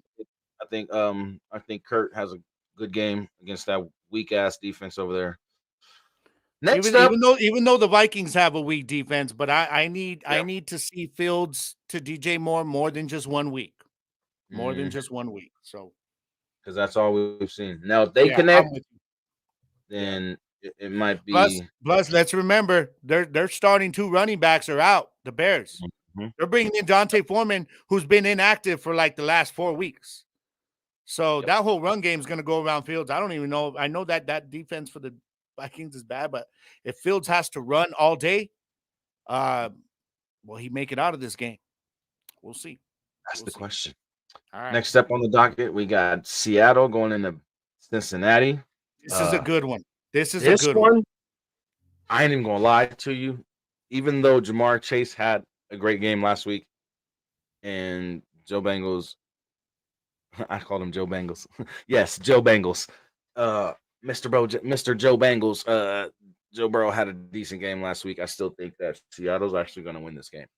I think Smith and Um, Jigba has a big game. I think DK has a big thing, and I think Devin Witherspoon, for the defensive back for the Seahawks. I think he's going to have a really good game against Jamar Chase. I really do. I agree with yeah. DK. I really think he is. He And showed us a lot last week, man. That looking kid's going to. looking at the comments, I'm going with Rig. This is what I say. I like Seattle, and to be that they're 3-1 without that their offense still hasn't fully woken up to last year's level. I'm very impressed. The reason I like Cincy to win this game is because they're at home. And I think, like you said, what did you just say earlier about Jamar Chase when you talk about CeeDee Lamb? Just throw him the ball. He's always open. Okay. I don't think that's going to be the case this week. I think Maybe they're not, going to have which is Witherspoon why I on think his at home, ass. this is the week that Joe How Mixon many home finally games have they gets it won this going. season? How many How many home what? games has the Bengals won this season? Well, the Bengals have only won 2 games this season. One How less many of than them are at Seattle. home? We're only in week 6. How many at home? How many at home? Well, now you're gonna make me look back on this shit. Don't worry, I'll wait. Was that okay? Last week was on the road, right? Last week they were in Arizona. Am I right? Mm-hmm. Yeah, they were on the road last week. Shit, maybe I'm wrong. I don't know. All I'm saying is, just like you talked about DK with building up last week, could be happening with Chase. I understand you're talking about that secondary and that young cornerback they got in Seattle, but let's remember, he is a young cornerback. He's going to take some lumps. He's not Sauce. Unless you really think that anybody's going to duplicate what Sauce did in his rookie year from the cornerback position, there's a reason it was a historic rookie year, because it's very difficult to do that game in and game out, especially against a talent like they have over there. I don't I'm even just know. I don't know. I don't know if this Higgins is kid going to has looked play. good. This kid Okay, has looked really let good me this ask you whole something though. Let me season ask you as a something though. rookie. If Higgins plays, who's going to cover him? Who's going to cover Tyler Boyd? We know Tyler Boyd's capable of having 100 They yard got other games. defensive backs. I don't know their name. That ain't my team. But okay, so I guess my thing is, I think this is the game that Mixon finally gets it going, because he's going to have to. I don't know that But Legion of to your Boom. point, That to your Legion of point, Boom. to your point, man, that That Legion of Boom with look like DK spag. Metcalf and Lockett and Jigba, the Bengals secondary is a weakness. It is. It is. So And all Gino got to do that's is why just I score. think they're gonna need to get Mixon going, man. They're gonna have to keep that Seattle offense off the field. So I just like the DK Bengals at always home. open. Smith and Jigba has been getting open a lot. But you know what? Against these defenses. DK though, sometimes he can't get out of his own way, because that dude Yeah, has never played. That dude should be dominating people with his size the way that Megatron did, and he doesn't. I don't know, some dude. I got some guy over there. Mm-hmm. that one guy. That one guy. No, but I'm just saying, I think Seattle's I gonna think pull it's up. going to be a close game. So it will. I think either way, it will be a close game. But Seattle's still looking Next good on the though. docket, we got them punks from San Francisco. Yeah, them punks from San Francisco going in to put a Yeah, and stop that man, they got on PJ Deshaun Walker Watson. starting in this game. The Browns do. Yeah, you're PJ going in Walker, there. formerly of the XFL. Yeah. Only You're weapon they got is Amari Cooper. but I think PJ Walker, I called him Walking PJ Walker. I think he might actually be okay for a backup in Cleveland. But going into this game against these dudes, Yeah. Yeah. Now Cleveland, we have seen some weird things happen this season. I just don't see this one, man. I mean, even when if they had Deshaun Watson, I might be like, well, there's a chance they blew their load last week, but not in this case. I mean, we saw the way they blanketed CD. They're going to do that to Amari. There's nobody else on that offense, that is going to threaten that defense as good as they are, man. So I like the Niners to win this game. I don't like it. Never mind. Let me take that back. I picked the Niners. I don't like the Niners winning this game. yeah, and pick them bums too. Then we got Carolina traveling down to sunny Florida. Yeah, prepared for an that's ass going to be whooping. ugly. Damn. They're going to get prepared for an ass whooping. I think Miami could put up 75, 77 points on these guys. So, yeah, Miami's going to have a field day tomorrow. I think Tyreek's going to go off. I think No Miles Sanders. No Miles Sanders to try to keep the Miami offense off the field. Nah. Right. I really think this is a game where Tyreek can get about 300 yards. He could very well He break could like the 300 yards. receiver record. He could be. I think he could break. We've already seen receivers in the NFL this year. Only going into week 6, we've already seen a few 200-yard receiving games.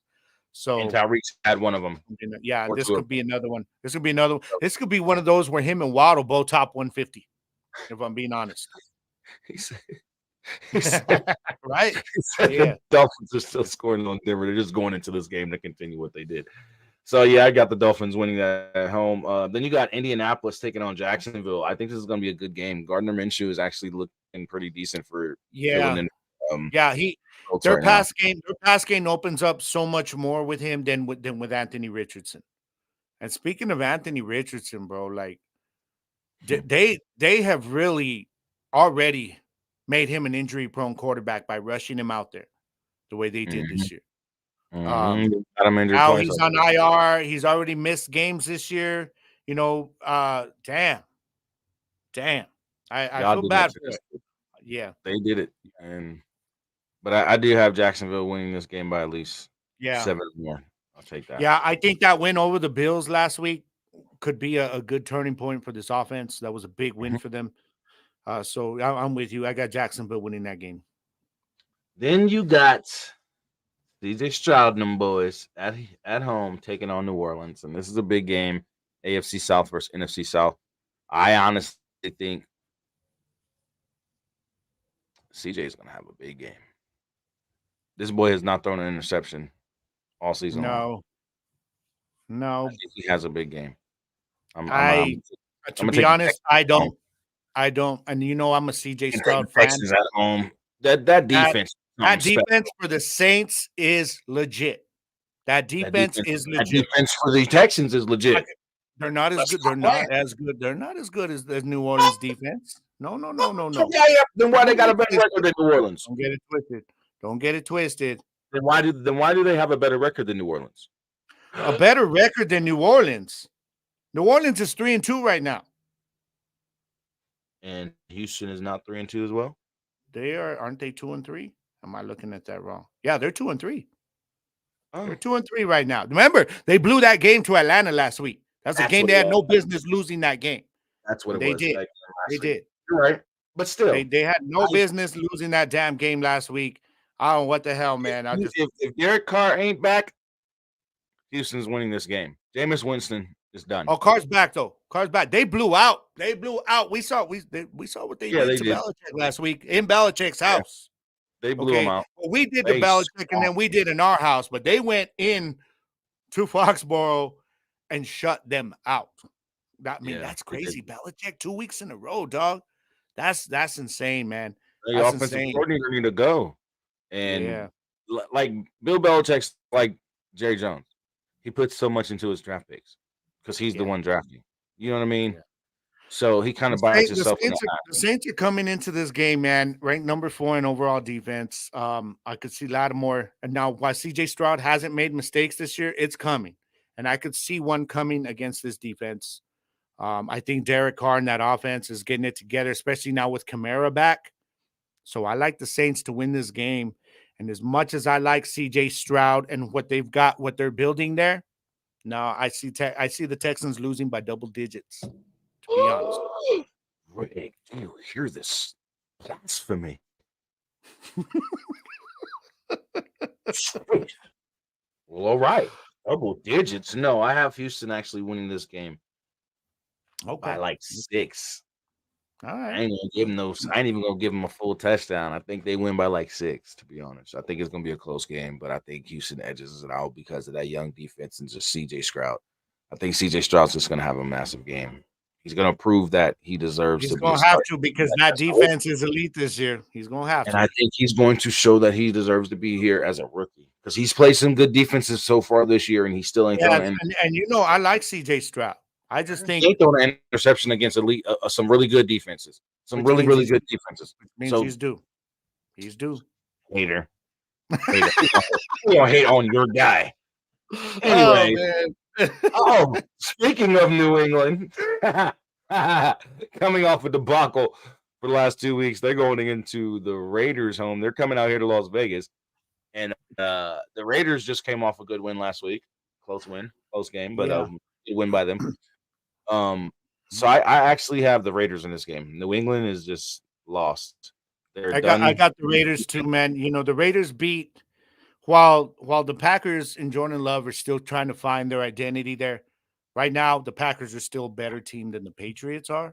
The Patriots are reeling, bro. Bad. Yeah, Bad. with losing And Judon and Gonzalez yeah. really hurt. And It really hurt. like you said, they're traveling into Vegas. Raiders fans are gonna show up like they always do. They're gonna And pack them yeah, out. I like Jimmy G to manage this game well. And man, I'm gonna be honest with you, with no Gonzalez there, I know they have JC Jackson there, but he's not the old JC Jackson. Right. And I could see Devontae Adams having a monster game in this game, man. To be honest. Yeah. Hell, even Jacobs may be running good too in this game, man. So Yep. I got the I Raiders think it's too. gonna be a blowout. Blowout by the Raiders. I think Yeah, there's I 3 agree. blowouts. 3 blowouts in a row. He says I can't with y'all today. Oreos. Some OEO. All right, next on the docket after that blowout by the Las Vegas Raiders, Arizona is coming into Los Angeles to take on. This could be a very good game. This is an intriguing game, bro. Because this is a game. This is a game where both of these teams, regardless of their record, they have been playing some good football. They've been competing with everybody that has been in front of them. This is a good game, bro. I got the Rams winning because they're at home. You got the Rams winning too, but I think it's gonna be super close. I think it's gonna be one of them games that I'm gonna tell you a shootout. It's gonna be like the Miami and it's gonna be like Miami and Chargers and Buffalo or Chargers. Yeah, I really see I see Hollywood Brown. Hollywood Brown could have a big game, man, especially with no James Conner there. Brown and Ertz are going to be getting a lot of targets, and I think they're going to keep it close. But I've got the Rams winning a close one, man. Yeah, I think that's gonna. Yep, I agree. I think the game's gonna come down to the fourth quarter. He said 24-21 Lambs. He calls them the bad. See, I like that score. I think that score kind of fits what I'm thinking with this game. Yeah, I was thinking the same thing. I think it's gonna be like 24-21, 27-24. I think it's gonna be like a 3. I think we're gonna see good quarterback play from both guys.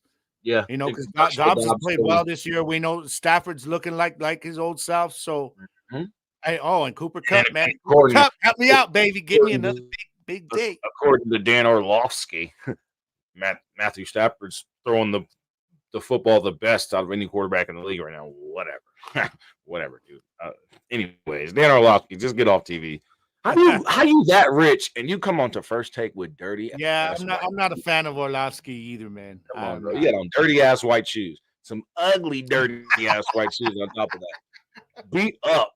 Everybody clown those shoes. That was crazy. Yeah. Anyway, next we got the Philadelphia Schmeagles taking on the Jets.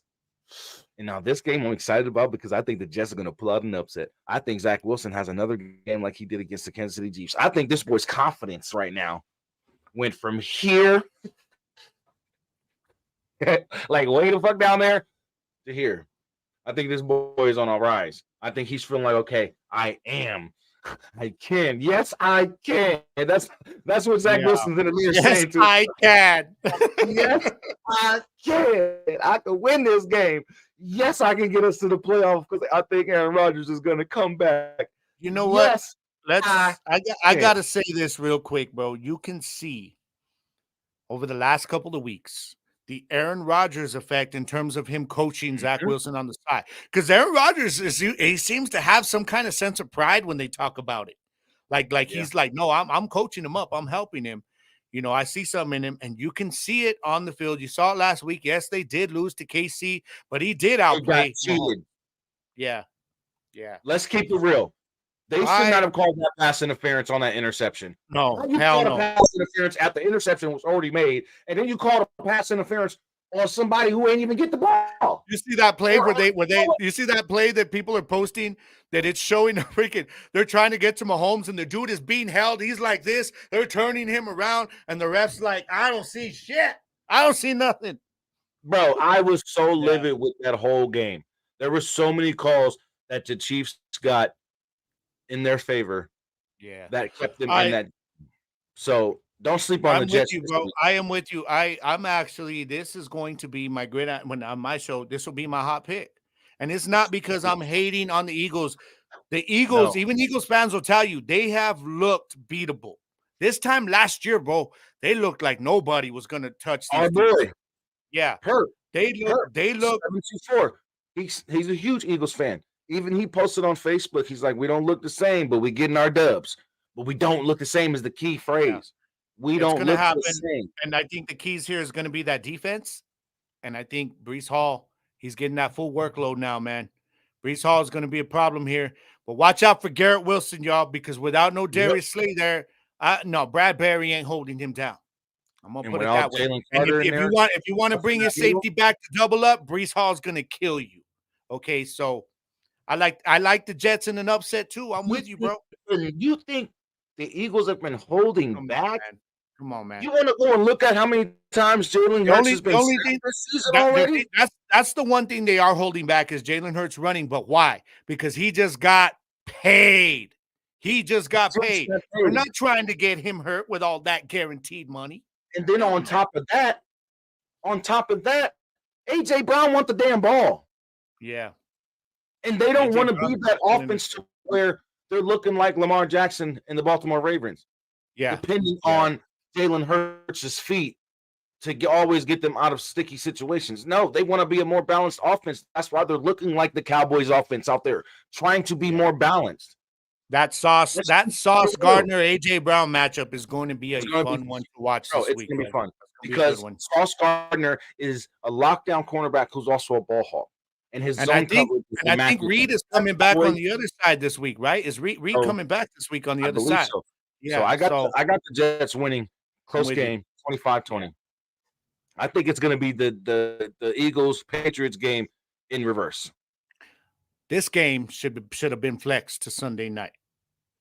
This game should have been flexed to Sunday night because I think it's going to be a really good game. It's going to be a good game. Anthony, I'm telling you, the Eagles aren't the same, bro. Yeah, but they barely beat the Rams. The Rams don't have the defense that the Jets have. Hell. You know what I'm saying? 49ers barely beat the Rams. They only beat them by a touchdown. So, I mean, let's keep it real. And if he didn't kick that damn field goal at the end of the game and actually went for the touchdown, score the touchdown, they would have only lost by 4. So let's be real. Or not even 4. They would have lost by 3. Yeah. because it would have been 30-27. So I'm just saying, stop. Don't let's not sit here and act like the Rams are bums or whatever, because they're not. They're not a bad team. They just need to get all their weapons in place. But I'm telling you, don't sleep on these Jets this week, man. I got the Jets in Don't an sleep upset on them. too. I I'm got I with you. got the Jets 25-20. I'm just saying. I Next like it. on the docket, we got Detroit going up against Tampa Bay, and they're going into This is Tampa another good one. This is to another begin. good one. But I I have still don't feel that the Lions have been really tested yet. But this is the an offense. Bucks are the ones that I'm not sure how legit they are at 3 and I 1. think this is a game that the Detroit Lions get tested by offense. They could. I Mike think Evans is I playing, think by Baker the way. May, yeah, I think Baker and Mike Evans has been a real good connection for the Bucks this Yeah. season. Baker's been doing pretty well, especially with his targets towards Mike Evans, getting him the ball. You know what I mean? Mike Evans has a pretty good amount of touchdowns at receiver this season. The problem with Baker is we got to see as the season goes on, because we saw this in He stay Cleveland when he consistent. starts off hot, and then by mid-season he starts to He stay falter off. consistent. That's the Yeah. major question with Well, Baker Mayfield. if he's going to stay consistent, bro, they're going to need Rashad White to start running the ball better, because Yeah, then definitely. teams aren't going to be scared. They're going to be like, we're just going to back up and double up on Evans all day because Rashad ain't scaring nobody. So this is a game that he really has to. Baker's going to have to get the ball out fast, though, Yeah. because, Hutchinson, they're going to be on his ass. But, Mhm. but man, Evans is just that guy, man, that you can just throw it up, and in Ball double up. coverage, single coverage, he's going to get that ball, man. So what do you I think, think man? What do you like I in this think game? I think the Lions win a close one, but I think Baker and Mike Evans are going to have a good game, and they're going to give them a run for their money. But I am going to pick the Lions in this one in a close game though. Then I got the Lions actually winning. I got the Lions winning big. I know it's on the road. I was just about to say. Then Gabe comes with the blowout. I think that pass rush is going to get to Baker. We've all seen what happens when Baker gets put under a lot of pressure, man. He starts throwing interceptions. I think that could happen here. For some reason, he seems to keep forgetting that he's got another wide receiver 1 level talent on the other side by the name of Chris Godwin, because he seems to ignore him at times, man. And I'm like, what do you think Brady was so good there? Because Brady knew how to use both guys. He knew how to use both of them. If he doesn't get that right this game, and he just starts trying to force feed Evans all game long with that pass rush, I could see him throwing some interceptions, giving the Lions a short field. I like the Lions to win by double digits, man. All right. Yeah, I hear it here. All right, now we got this game. Why is this game? Daniel Jones list? Why is this game in? Why is this game still? Why was this not flexed out of prime time? This is going to be horrible. Now, they did say Barkley, they are expecting him to come back this week, but why? Against that defense, why would you bring Barkley back this week? Why? I don't get it. I'm interested to see how Tyrod Taylor plays. Yeah. Because if Tyrod Taylor has a good game and actually plays well, and they so happen to stay in this game and make it a game, or even get a underdog upset win, Tyrod Taylor may be the quarterback moving forward. Just saying. But I think that Giants defense, if they can get some help from that offense to just grind, to win ugly. The Giants defense isn't bad. They're not bad this year. Problem is they just can't stay off the field. Right. Yeah. And Thibodeau will say it to your face if they would allow him to. Yeah. We would win games if we could get off the field as a defense. But I know he's not going to say nothing like that. But it's just the God honest truth. You know, the Giants just, they aren't complete on offense at all. No. And I think that hindering your defense from getting better, because there's some players on that defense, some young players that are trying to get better, and they can't stay off the damn field. So, Bill's going to be looking to bounce back after that loss to Trevor Lawrence in Jacksonville last week, man. So this game could be ugly, bro. I mean, this game could be. They're looking to put up 70. Which game do you think is going to be a bigger blowout? Miami over Carolina or the Bills over the Giants? I'm going to say the Miami game because Carolina got no defense at all. They Yeah, I got was gonna no say defense at for all, man. Carolina. I So, think the defense of I think Thibodeau being able to get to Josh Allen can actually make it difficult for Josh yeah, Allen. and It I could be think another. It could be another Jets Bills game. yeah, if he can get there, he could be giving, Xavier McKinney in that secondary an opportunity to get some turnovers because, like you alluded to earlier, Josh Allen's going to give you opportunities to intercept the ball. So Or he will. sack him. The key here is going to be they are going to have somebody shadow, kind of spy Josh Allen because you know how he likes to take off running on those third downs, man. So, but yeah, I like the Bills. I like the Bills to win big, man. I do. Yes, sir. And then finally, game of the Monday night. Got our Cowboys going into SoFi, taking on the Chargers. And like we've talked about earlier, we're not even going to. I ain't even going to take enough time on it. I got the Cowboys winning. Like I said, it's going to be a close game, but it could be a blowout. Depends on how we go in there and play this game. So I still have the Cowboys winning regardless. Yeah. I got Dallas winning this game 30-17. I know I think our defense is capable of responding to an offense like this and coming back and being the first defense this year to hold Herbert under 20 points. Like I said, I know it is in SoFi, but let's be honest, this is going to be a Cowboys home game because 75% of the crowd there is going to be wearing blue jerseys, that have a Dallas Cowboys player name on the back. You're damn right. I think the defense will respond. I think Mike McCarthy, I don't know if you heard about this after the game, but they said, pretty much all week, he has slept there at the facility. He's had his coaches. He's not letting anybody go home on that offensive side of the ball. And I was reading about this report. They were saying, he's not. He's asking the coaches to stay away from their families this week because until they figure out how to get the offense right. So when I heard that, I said McCarthy knows his job is on the line. Mm-hmm. So he's like, all y'all, if I'm going to stay, all y'all are going to stay. Damn right. Right. So that kind of commitment to me shows that they know how important this game is. Yeah. And I think they'll get it right. And I really, me, bro, I'm a Dak guy. I always praise his mental strength. He always has very strong mental strength. It's just this Niners team that for some reason breaks that down. I think Dak will bounce back. I just feel like they got to get Tony Pollard going in this game. They have to. Tony Pollard has to have a big game. And I think he will. Deuce.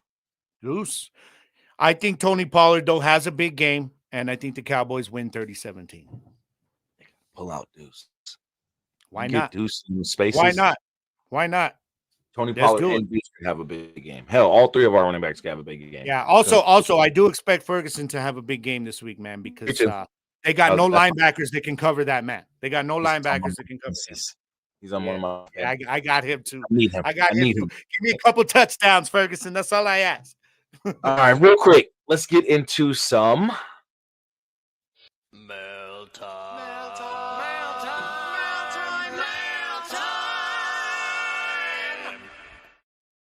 Yes, sir, my boy Hit. Like always with the mail time. Thank you, brother. First question from Hit comes in today as at the end of the game and the team score is low and stays low. Do you blame the players or the plays or both outside of the team having good defense?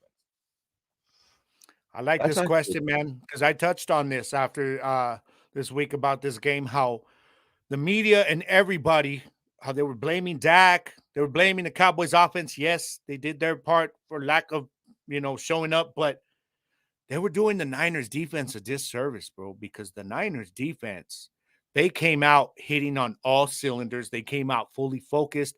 Fred Warner was all over the place.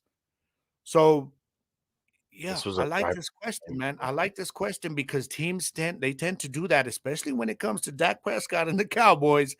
They don't want to people don't want to look at the Niners and say, man, you know what? The Niners just came, they showed up. And then instead, everybody's like, nah, Dak Prescott lost this game. Maybe. But a lot of that had to do with the 49ers on defense showing the fuck up. Yeah, because that's all they did. And I think sometimes it's you can blame both. You Yeah. blame, the plays and the players, because when it comes to the coaching, if you're not calling the right plays against these defenses, especially these defenses that are high value defenses, you got high value players, you got elite players, you got an elite defense. You have to open up the playbook. You have to, call certain things that makes it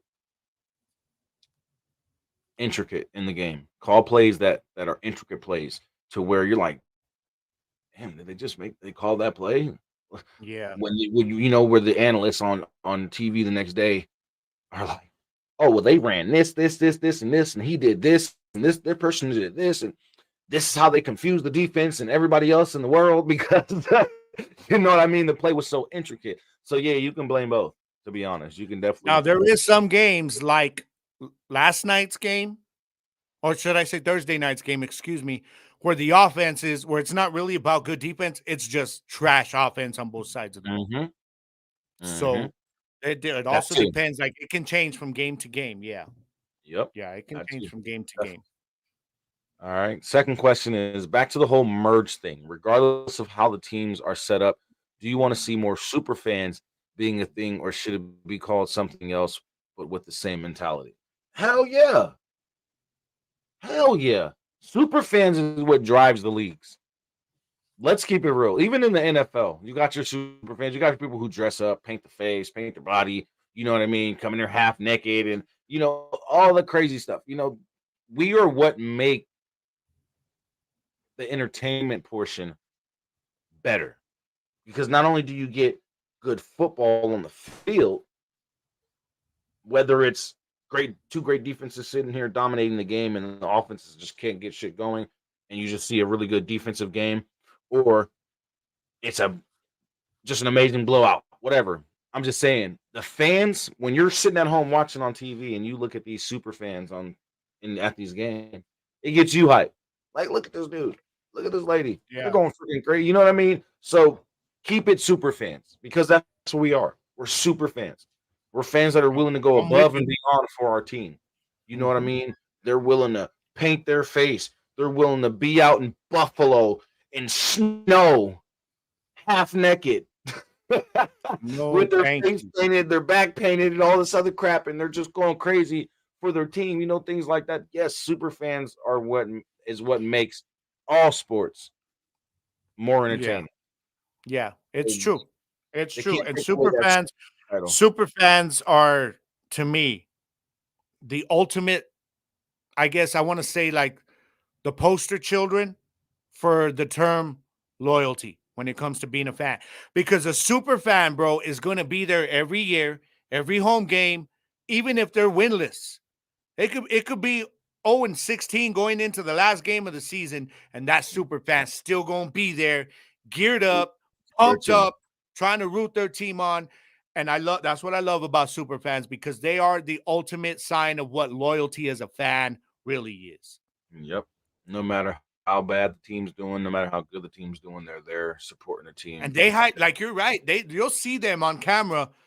They're hyping up the crowd around them, like kind of like a cheerleader would do or something. Mhm. They're getting people hyped around them, man, and it's always fun to see. And the XFL's already got their super fans that are going to be entering this merge. We haven't seen any with the USFL, have we? Does the USFL have any super fans? Not really, huh? Oh no, oh that's right, because they don't have home games. Just saying. Y'all done pissed off Double G. XFL fans, where y'all at? Y'all super fans. They got a special going on, man. Yes. Submit your video to I believe it's xfl.com/superfans. But go to xfl.com to get more information for the XFL super fans. They're doing a Halloween costume thing, a contest and everything. So get dressed up, get hyped up, do your thing. You know what I mean? Yes. Hubs don't get dubs, and that leads us into his third question. We know Hubs don't get dubs, but do you think it would be better to have own stadiums, or try to make a deal with already made stadiums to see if they can be used for these teams? Now that's a really, really, really, really, really good question, Hit, because you've heard me touch on this before about um these spring football teams getting local owners and these local owners building them stadiums. In my opinion, that's what I will feel would be better if we were to get to a point, because it's going to take some time, but we get to a point where all 16 spring football league team or spring football teams that are in this league or going to be in this merged league have, you know, a team owner that's locally in the city that that team's supposed to represent and supposed to be at. So if that happens, it gives the franchise a better opportunity to expand, to grow, to do more things inside the city that they're located. So that means training facilities, stadium, freaking foundation building, all type of crap, headquarters, whatever you want to have. It just opens up more opportunity because now you have team owners who have investors putting money into it and not just the league itself having to spend all their damn money on trying to do it. And that's the problem that we're running into now, even trying to merge. Yeah. We need the money to be able to do all this. And the thing is, when it's a startup league or whatnot, unfortunately, it's always better, like you said, to own the stadiums. It's always better. The problem is, as a startup league, there's just not enough money invested. You don't have enough investors yet until the league gets going and proving that they can actually start to bring in a profit and grow.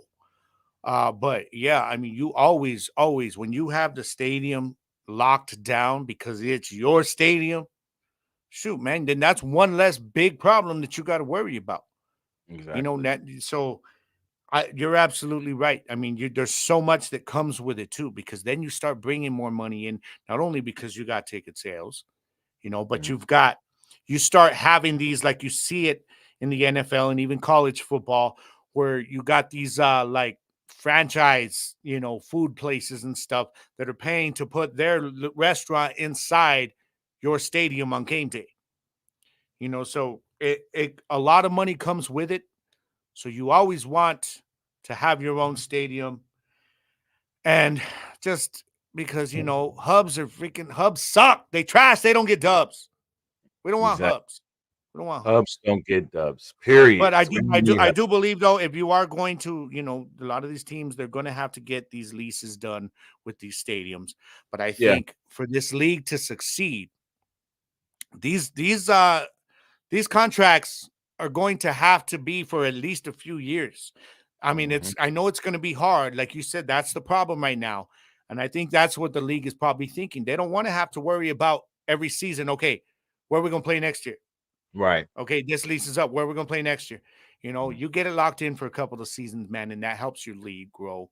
And then eventually, once it grows, then the investors come in, and that's when you start talking about, look, it's time to build our own stadium, man. So that's Exactly. always the goal. That is the goal. Yes, sir. Well, thank you again, Hitman. As always, hitting Thank us you, with Hit. that mail time. You already know what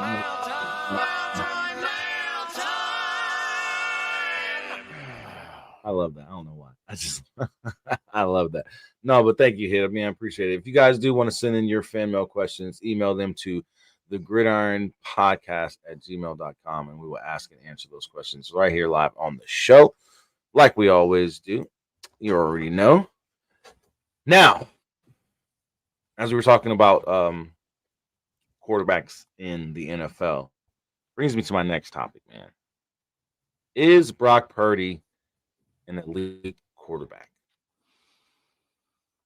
And this He's isn't the a E word. you know this is a debate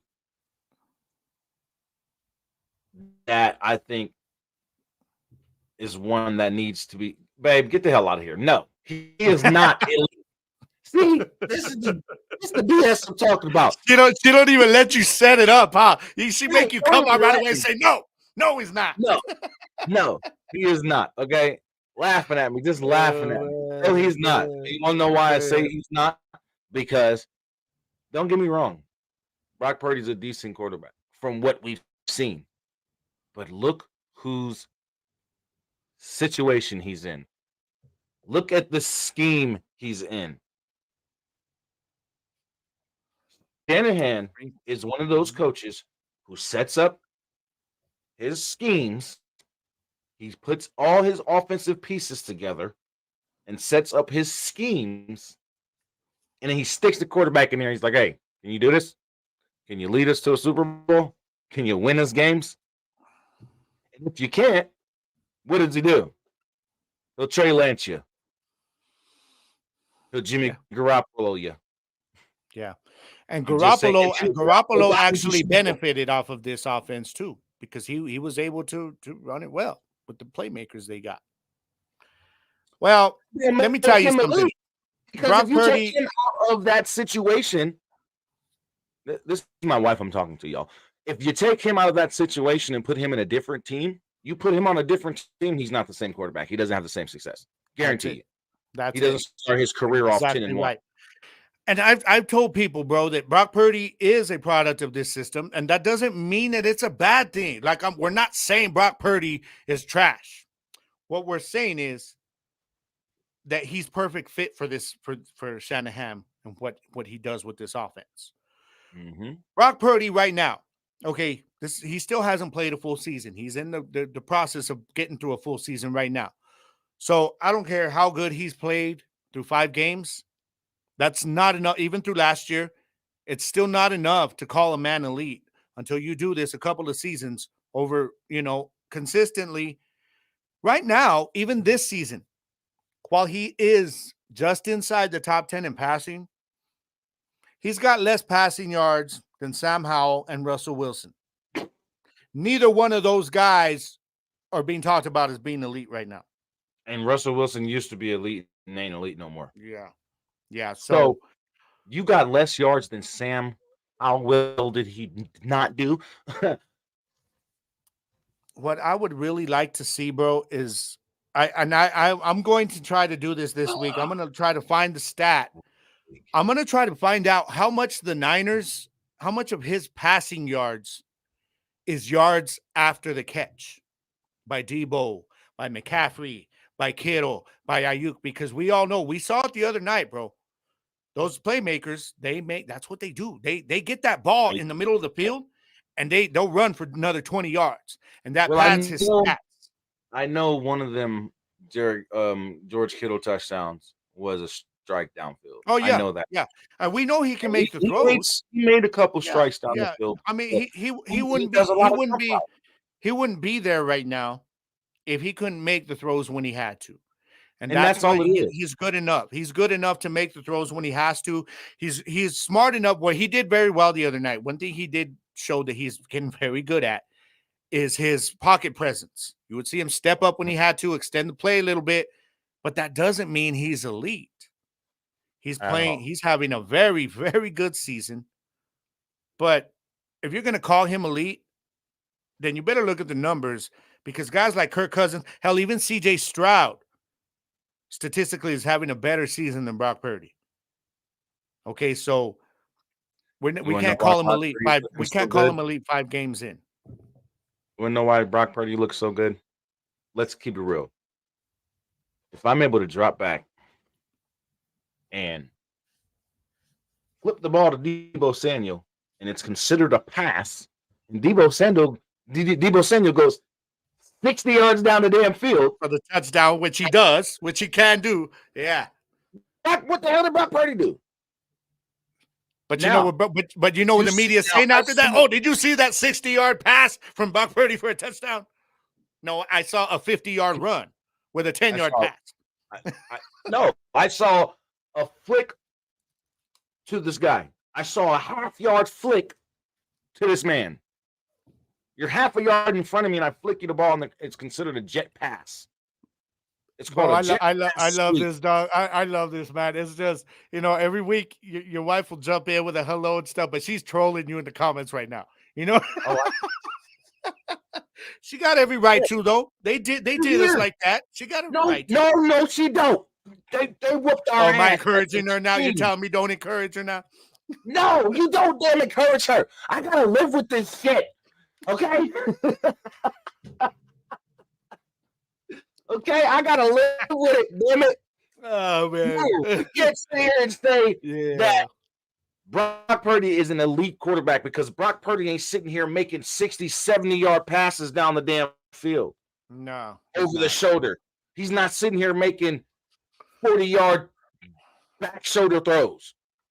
He's not sitting here moving with his feet like Patrick Mahomes and Justin Allen or Josh Allen and these other guys are doing.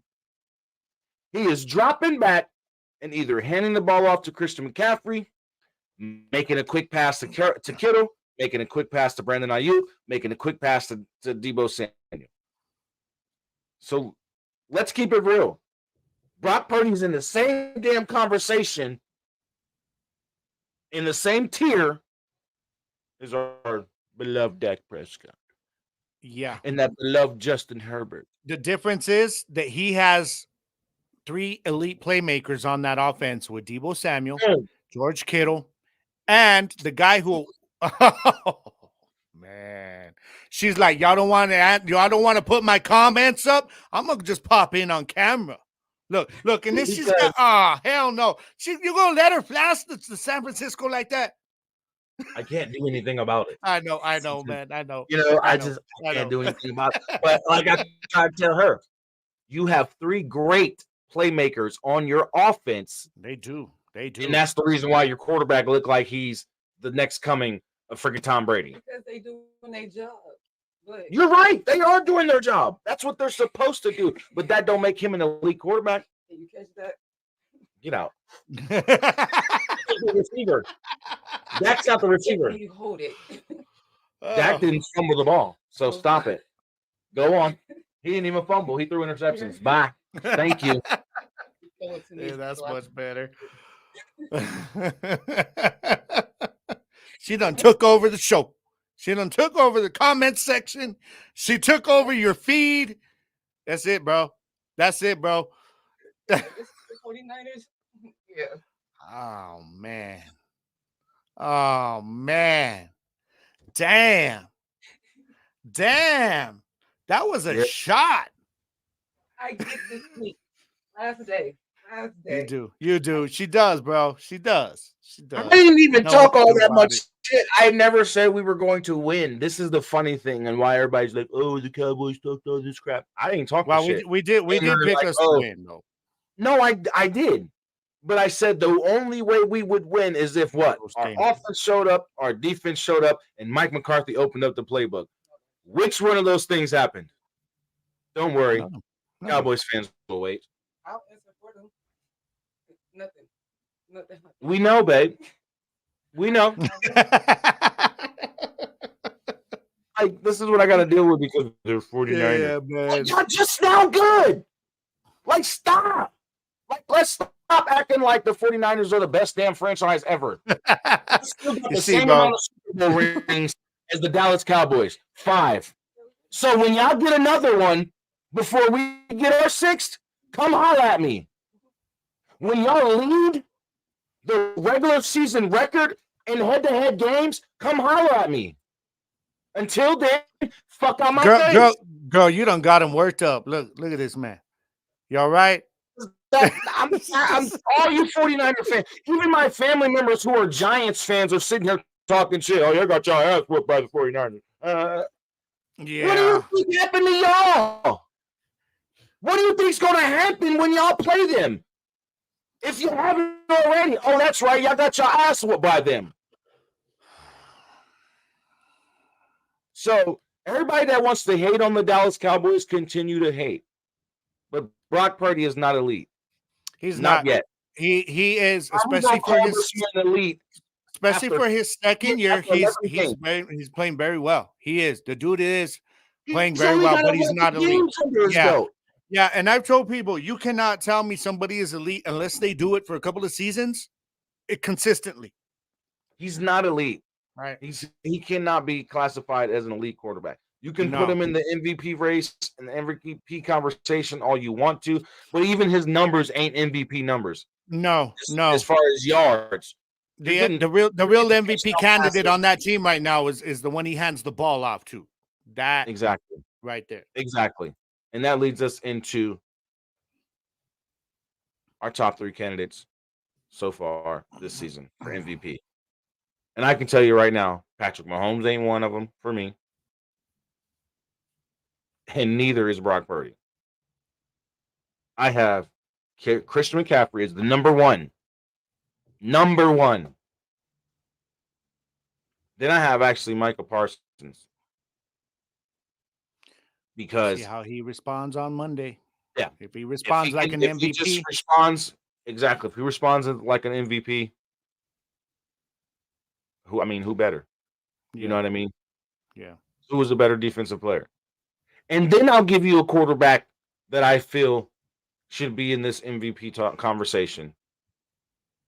And that boy is down there in southern Miami, Florida. Sunny southern Miami, Florida. And his name is Yes. Tua Tagovailoa. Yeah. Those are my top 3 picks right now so far this season for MVP. I am with you on most of that. CMC right now, McCaffrey is, my opinion, he is the engine that's making that offense go. Like, you got to wonder where the Niners would be without making that big splash move for him last year. You know what I mean? Because Elijah ain't gonna be doing it at the running spot, and he can't even stay on the field as a backup. So right now, McCaffrey is killing everybody. Everybody. I mean, what is he? He's averaging 5 yards a carry. That's insane for the amount of work that he gets. A game. He's averaging a touchdown a game. Bro, we are 1 quarter through the season, and he's already halfway to 1,000 yards rushing. So I agree. I got McCaffrey there. How much he got to all? What, he's almost at 1,000 all-purpose yards. Let's keep it real. Yeah, he's looking at right now he's at over 500 rushing. I don't have his past stats up right now, but you're right. He's up there. Now, my number 2 is I actually have Tua in my number 2 spot. I said it all year. I needed Tua to show me. And right now he's showing me. He is. Yes, you can say what you want about the guys he's got there, but I always believe that okay, so I'm sorry, if people are gonna call Brock Purdy elite, Tua better be on top of that list for quarterbacks. For quarterbacks. He slings that rock. Yeah, because even though every once in a while he will throw that slant to Tyreek and Tyreek will take one down. But most of what Tua's getting, bro, is legit air yards. In his 10+ yards. He's gunning it downfield, man. So 10+ yards. I got Tua as my number 2 guy. And actually, for my number 3, I actually have Josh Allen as my number 3 guy right now. And I think that's just because after that first week, he really got this offense rolling. Now, I'm not saying he'll stay there. I think it's almost like he's in my top 3 just barely. You know what I mean? Like, I almost wanted to put Mahomes there just because of who Mahomes is, and I said, no, I can't do that. It's not a popularity contest. You know what I mean? So I got Josh Allen there. But it's a very, very iffy for him staying there. I am almost, to be honest, bro, and this is going to sound crazy right now. I know, but I'm almost ready to, if his team, this man's team, can win the next 2 games and produce in a high level passing like he has been, I would put Stafford in this conversation if he gets the Rams over 500 and has them in a legit position to compete for this division, just because of the way Stafford's playing. He's looking a lot like Super Bowl Stafford again that season. Yeah. I don't know if he'll keep it up. Of course, he does have to stay healthy, but he's just outside. But either way, man, I've got, like I said, I have CMC, I have Tua, and Josh Allen is a very distant third from where Tua's at. In terms of quarterbacks, I don't think anybody right now is even close to Tua in that MVP conversation in terms of quarterbacks. Yeah. And that's why I only pick, that's why I had different positions, because I feel the MVP award is getting looked at too much like a quarterback award, and that's not fair to other players. So that's why I have 3 different players that are play 3 different positions. I have a running back, I have a quarterback, and I have a defensive player in my top player, because I feel that defense gets overlooked. Defensive players get overlooked. The impact that they have, yeah. Like, that's why I feel Michael Parsons should still be in the MVP conversation, because regardless, when that defense is on, the Lion is the leader of the pack. Everything. When Bro. when he is having a game where he is constantly in the swarming everywhere. They're getting Mhm. to the ball. They're causing fumbles. They're getting interceptions. They Yep. feed off of him. You're right. People don't understand that Micah Parsons, the impact he has, even if he's not getting a sack, but if you're watching him when he's on, getting in the backfield, he impacts everything. Everything. Yep. So you're And if right. I can CMC see that. and if CMC keeps playing the way he's playing, who can deny him as a I agree. MVP? Who can deny him? He's, in my eyes, the best player in the league right now on the Yeah. offensive side of the ball. I won't disagree with you. I'm right there He's with you. playing better Yeah. than any quarterback in the league, Mhm. quarterback in the league, aside from maybe CJ Stroud or Tua. But he's Yeah. playing better than any quarterback in the league. He's playing better than any wide receiver in the league, and he's playing better than any other tight end or any other or running back in the league. So Yeah. why is he not the front runner right now for MVP? Especially Why is especially Patrick because Mahomes still the yeah. front runner for Es- MVP? Like, this especially is why. because I think the Mahomes thing, it's because it's the popularity thing. You know what I mean? It's Which the is popular thing to stupid. do. I will still say that I Which is believe weird. that It's overall right now, I still think Mahomes, while he's not having the best season of all quarterbacks, he's still overall, in my opinion, the best quarterback in football. Tua is having the best season. So you can't deny him, Patrick but I won't put Mahomes is the best. Mahomes at the top of the MVP top. You can't do Patrick that because then it's just Mahomes a popularity and contest. let's keep it real. Patrick Mahomes, Aaron Rodgers, two best quarterbacks in football right now on active rosters. Two best quarterbacks in football. Let's give it what it is. So what? This season, Tua Tagovailoa is the best quarterback in football right now. Yeah. And like you Tua said, Tagovailoa McCaffrey, is and like you averaging said, Christian damn near McCaffrey 300 is the yards a best. game passing. Come on now. Tua's almost averaging damn near 300 yards a game passing this season, y'all. Yeah. That's Yeah, not it's been MVP crazy. caliber. It's been crazy. But I do agree with you, though, that McCaffrey right now, he is the best offensive player in football this season. The season he's having. Because if you take him away from that offense, the Niners aren't undefeated right now. As good as that defense is, they would have had at least one loss, maybe to the Rams. Who knows?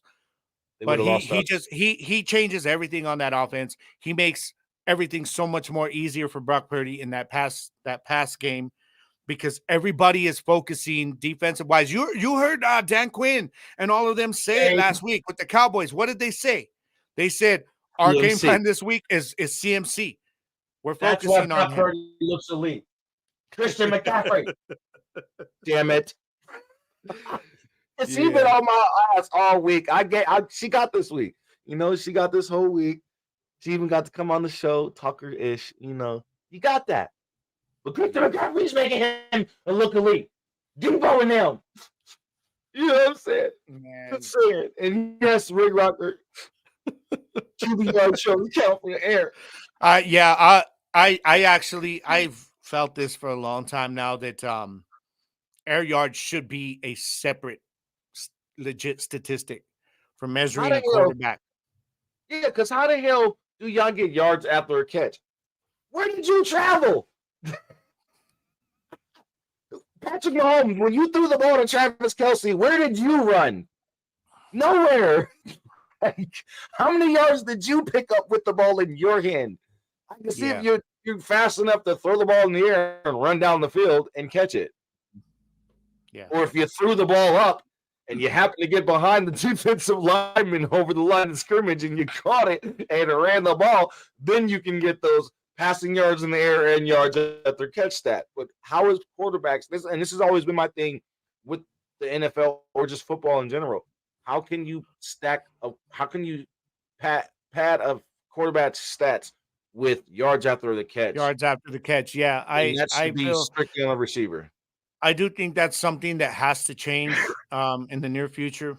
You know, they got to start, you can get those stats with thanks to like, PFF and stuff. But when you're looking at overall passing yards, that needs to change. Yeah, it does. It does because it's not a proper measurement of what a quarterback is actually throwing. Exactly. It's more a measurement of what the actual play itself is producing. Yeah. Because you got to look at it. If I drop back and I complete a 10-yard pass, but my receiver takes it another 30, I should only get credit for 10 yards on that pass. I completed a 10-yard pass through the air, and my receiver did the rest of the work. You know what I mean? Yeah. So I just feel like, and I think this is a huge thing. Taylor Swift and Travis Kelce is causing a lot of ruckus in the NFL, man. And bro, the other night, JP was laughing at me, bro, because it was still the first half, and every damn time Travis Kelce caught the damn ball, I don't care if it was like a 6-yard gain, camera would pan to her, and I'm like, I don't give a damn what her reaction is. I don't. I'd rather see the fans in the stands that I don't know. Oh yeah, but Travis and Jason mom loving it. Give me the random shots of different fans of a little boy who's all excited, showing us Travis Kelce's mom and his girlfriend Taylor Swift's reaction to every single play he makes now. Yeah, and it's annoying as shit. I totally agree with that video that my wife showed me on Facebook. Taylor Swift is making this man even more popular. Hell, Taylor Swift is making the damn Kansas City Chiefs even more popular. You know what the problem is, bro, about the whole NFL being a business first is that they're catering to some casual fans that don't watch football because it's her fan base. And they're basically telling us, the loyal fans who come to them every single year and support the league, they're telling us, we don't care what you think right now. We don't care. Y'all shut up and just watch football. And I'm sorry, NFL, but that's some bullshit. We don't want to see that, man. It has nothing to do with the damn game. You want to take 1 or 2 shots of her during the game? Fine. Before the game and after the game, that's all I care about. I don't even care about that. I don't care about that. I'd rather see the super fan in the stands. If you're gonna ask me that, you know what I mean? Pan on the super fan. I don't care about the freaking no damn Taylor Swift, man. It's getting on my damn nerves already. See, I can't even watch the damn Chiefs game no more. Get me all worked up over here bringing that shit up. Here's the prop bet. They had one. They had that. I was seeing that.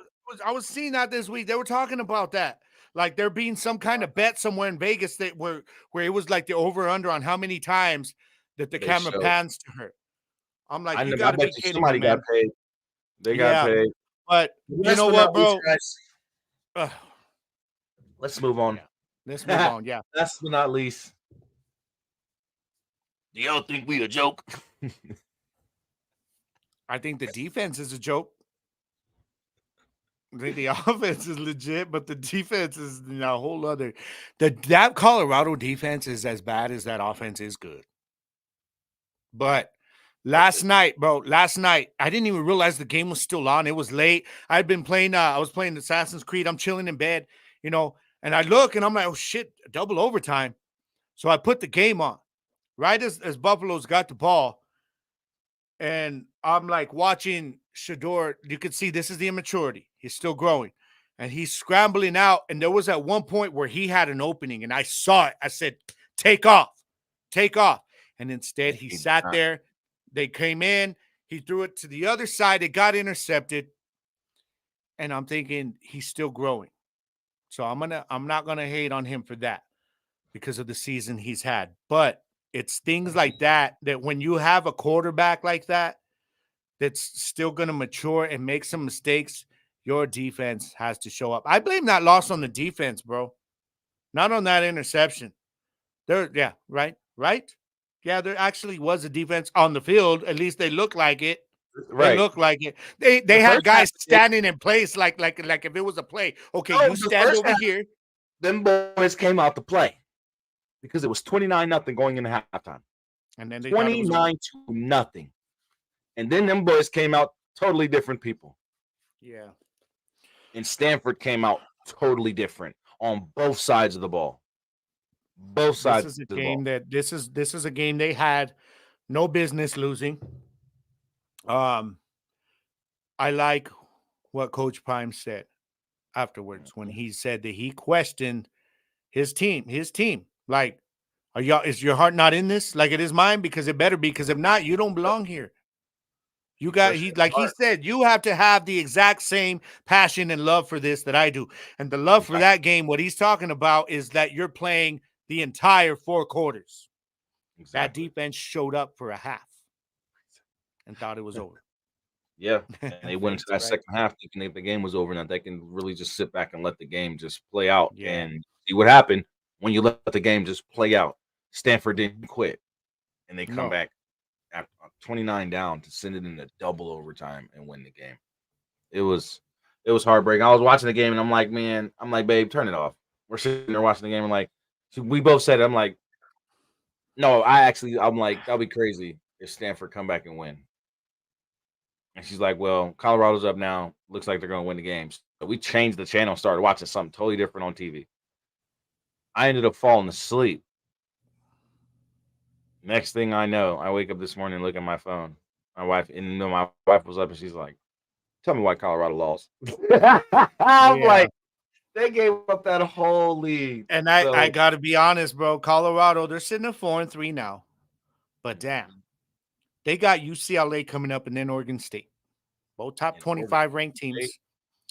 Oregon State been playing their ass off this season. Yeah. So I don't know, man. I know their offense is good. Their offense is good. And you know, I think there was a what was that play that I tagged you in it? Where Travis Hunter just put that nasty spin. Yeah. That kid, bro, he's going to be a talent, man, when it comes time for him to jump to the NFL. But I think what they need to do with him, he is not the playmaker on defense that he is on offense. Mm-hmm. So it could be time after this season for Prime to look at this kid and say, look, man, we're going to focus you on the offensive side of the ball. That's it. Because that's where you're going to shine. That's where you're going to make your career. Because no matter how good of endurance he has, bro, he ain't going to be able to be the next Charles Woodson. No. Like, you're trying to play, he's trying to play 150 snaps a game. Yeah. Bro, I really think he needs to. And plus, I mean, you're putting your body through a lot at a young age. You know, right now you don't feel it. We get that, young man, because you don't feel it. You know, when you're that age, bro, we all know it. You feel invincible. Mm-hmm. But reality could set in really quick. And I think I saw that last night in the second half that I think it's time for him to focus on the offense because he is such a playmaker. His ability on offense is just so good. I mean, when I saw that video of that nasty spin, I was like, damn. Yeah, that boy, man. But defensive wise, though, man, I think it's starting to slip a bit. So, but I do like Travis Hunter. I like the offense as a whole. I still like Shedeur Sanders, man. But you know that immaturity came out a bit. Yeah, last night in overtime. That defense is them boys need to show even more commitment, or they need to reevaluate what they're doing on the field, because to go into the halftime with a 29-0 lead, 29-0, you should have been able to cruise to a victory. You should have been able to put up more points on offense. Exactly. And show that, okay, we're still a good team. We're still 4 or 5-2 now. You know what I mean? Now you fall to 4-3. Yeah. Like, and I think Colorado really has to find out if they've got a feature running back or not. Because this running back by committee thing ain't working. Like, if you had a feature running back, you probably could have ran, you know, just kind of grinded down the clock in that second half. They let Dalen Edwards get the ball more. Yes. He could solidify himself as the number one running back. But see, what's confusing me with Coach Prime is he's not running a balanced offense. It's like he's trying to set his son up for Heisman success. I mean, bro, last night, Dylan Edwards averaged almost 5 yards a carry, but he only got 7 carries. Their leading rusher last night, in terms of volume, was Shedeur Sanders with 13 carries. You know, so I feel you on that. That's to your point. Yeah. You got him doing all of it. Oh, yeah, we know he's versatile. We know he can move. We know he's got ability on his feet. We know he can sit back in the pocket and launch that thing. Yeah. So let the other players shine too. Like, I think the only reason he should be having to feature Shedeur Sanders' running game is on third downs when plays break down and you let him take off for a big gain. That, you know, because scouts know what he can do. Shiloh this much. Like, come on now. You're not even putting Shiloh on the pedestal on the defensive side. Like, Shiloh should be your leader. You should be sitting here having a son on the defensive side who's a lockdown corner like you were, and a son on the offensive side who's a dual threat at the quarterback position. Instead, you're more focused on that dual threat quarterback than you are making your other son a lockdown cornerback to where he could lead this defense and encourage these other players on defense to be better. Yeah. All right. Yeah. We got receipts too. I'm just letting you know. We got receipts too. You ain't doing something right. Don't blame it on the kids. Don't blame it all on the kids. Blame your damn self. Be a better father. I'm just saying. Quit playing favorites with kids. Oh man. Be a better father, one on he says. Are you mad because your son on defense might be better than you? Are you mad because that's hard? That is hard. Son who's a quarterback and you never played quarterback, you wasn't good, so you want to make sure he the best when you was a defensive back who's a monster, and you have a son who's taking after you, wearing your number. Yeah. Just saying. He's got to be careful too, man, because you start running Shedeur too much. You do not want to put this man in harm's way unnecessarily. They should have been featuring Dylan Edwards last night in that second half. Let him grind down that game. Because they would have won easily. Yeah. Instead, you had Shedeur Sanders throwing the ball 47 times. Why? When you're up that big, you don't need to be throwing that much in the second half, man. It's crazy to me, bro. What are you doing? What are you doing? You're up 29-0. Run the ball. Shedeur shouldn't ball game. Shedeur barely shouldn't have threw the ball in the second half. He should have only been throwing the ball on third downs. I agree. Or maybe on a second down where you got a 2nd and 4, you want to pick up the first down real quick and then get Dalen the ball again. But if he's averaging 5 yards a carry, give him the ball. Feed him. Let him tire that defense out so that offense barely get a chance to be on the field. Yeah. Run the clock down, and you would have won the game. But, hey, we'll see what happens next week, guys. Or this week, I should say. For Colorado next week. But this NFL Sunday is going to be awesome. Hope you guys are ready. Monday Night Football is going to be amazing. Next week's going to be great. So we'll start next week off with Gabe's show on Tuesday. Make sure you guys follow my man. And just an FYI, this week I did not go live, but if y'all missed the episode, you can catch it on Spotify, anywhere you get your audio podcasts. It's there, iHeart, whatever. But this Tuesday, I think I will be going live this week. I'm not sure. I got to see what my work kind of happens there, but I'm planning on it. But if anything changes, y'all, just follow me on social media on Gridiron Nation page, and I'll keep y'all posted. And if you want to send in your fan mail questions, shoot Gridiron Nation Podcast. It's right there, Gridiron Nation Podcast at Gmail. And just like we do here, Gabe will answer your questions and ask them on the show. And, of course, you want to send your email questions to the Gridiron for next week or any future shows, gridironpodcast at gmail.com. Without any further ado, I want to thank all you guys. Rig, thank you, brother. We always appreciate you, man. Yes, always, man. Deuce, B, Jackie, Amanda, Hendo, all y'all. Brahmasita, and AP, yeah. Hyena from B-Hawk Live and Horns Forward. We had Deuce from the Neon Green Mafia show stop by. We had A-Train from the X-Fan show stop by. Thank you all, man. We appreciate every one of you guys, man. Straight up. Yeah. Yeah. See that hijacked the show today. I love it, man. I love it, dog. He took over. Anthony, JP, everybody who pulled up, man. Yeah. We appreciate the hell out of you guys, man. You guys make this show every week. You know what I mean? And, you know, you make it better. And you guys get us debating with each other and debating with you guys. So it just makes it more fun. And again, man, I want to thank you guys for just showing us the support that you guys have been showing. We're on our 34th episode. Next week is episode 35. I'm super excited to reach that point, man. 15 away from 50. So it's really dope, man. We're getting there.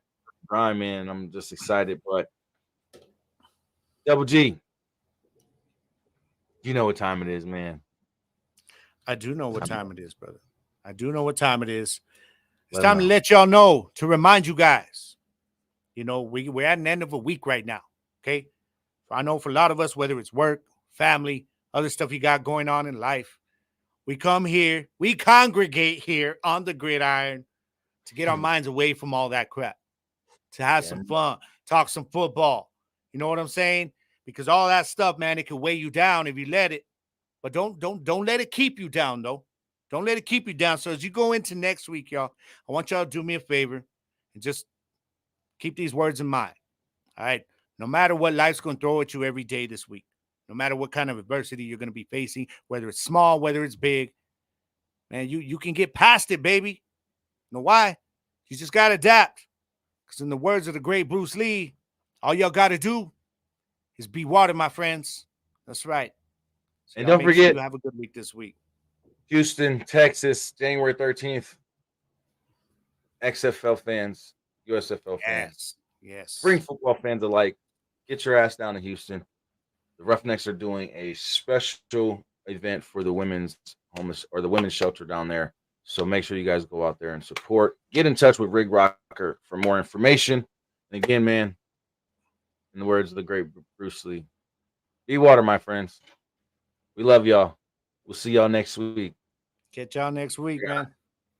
Holla at you, boy.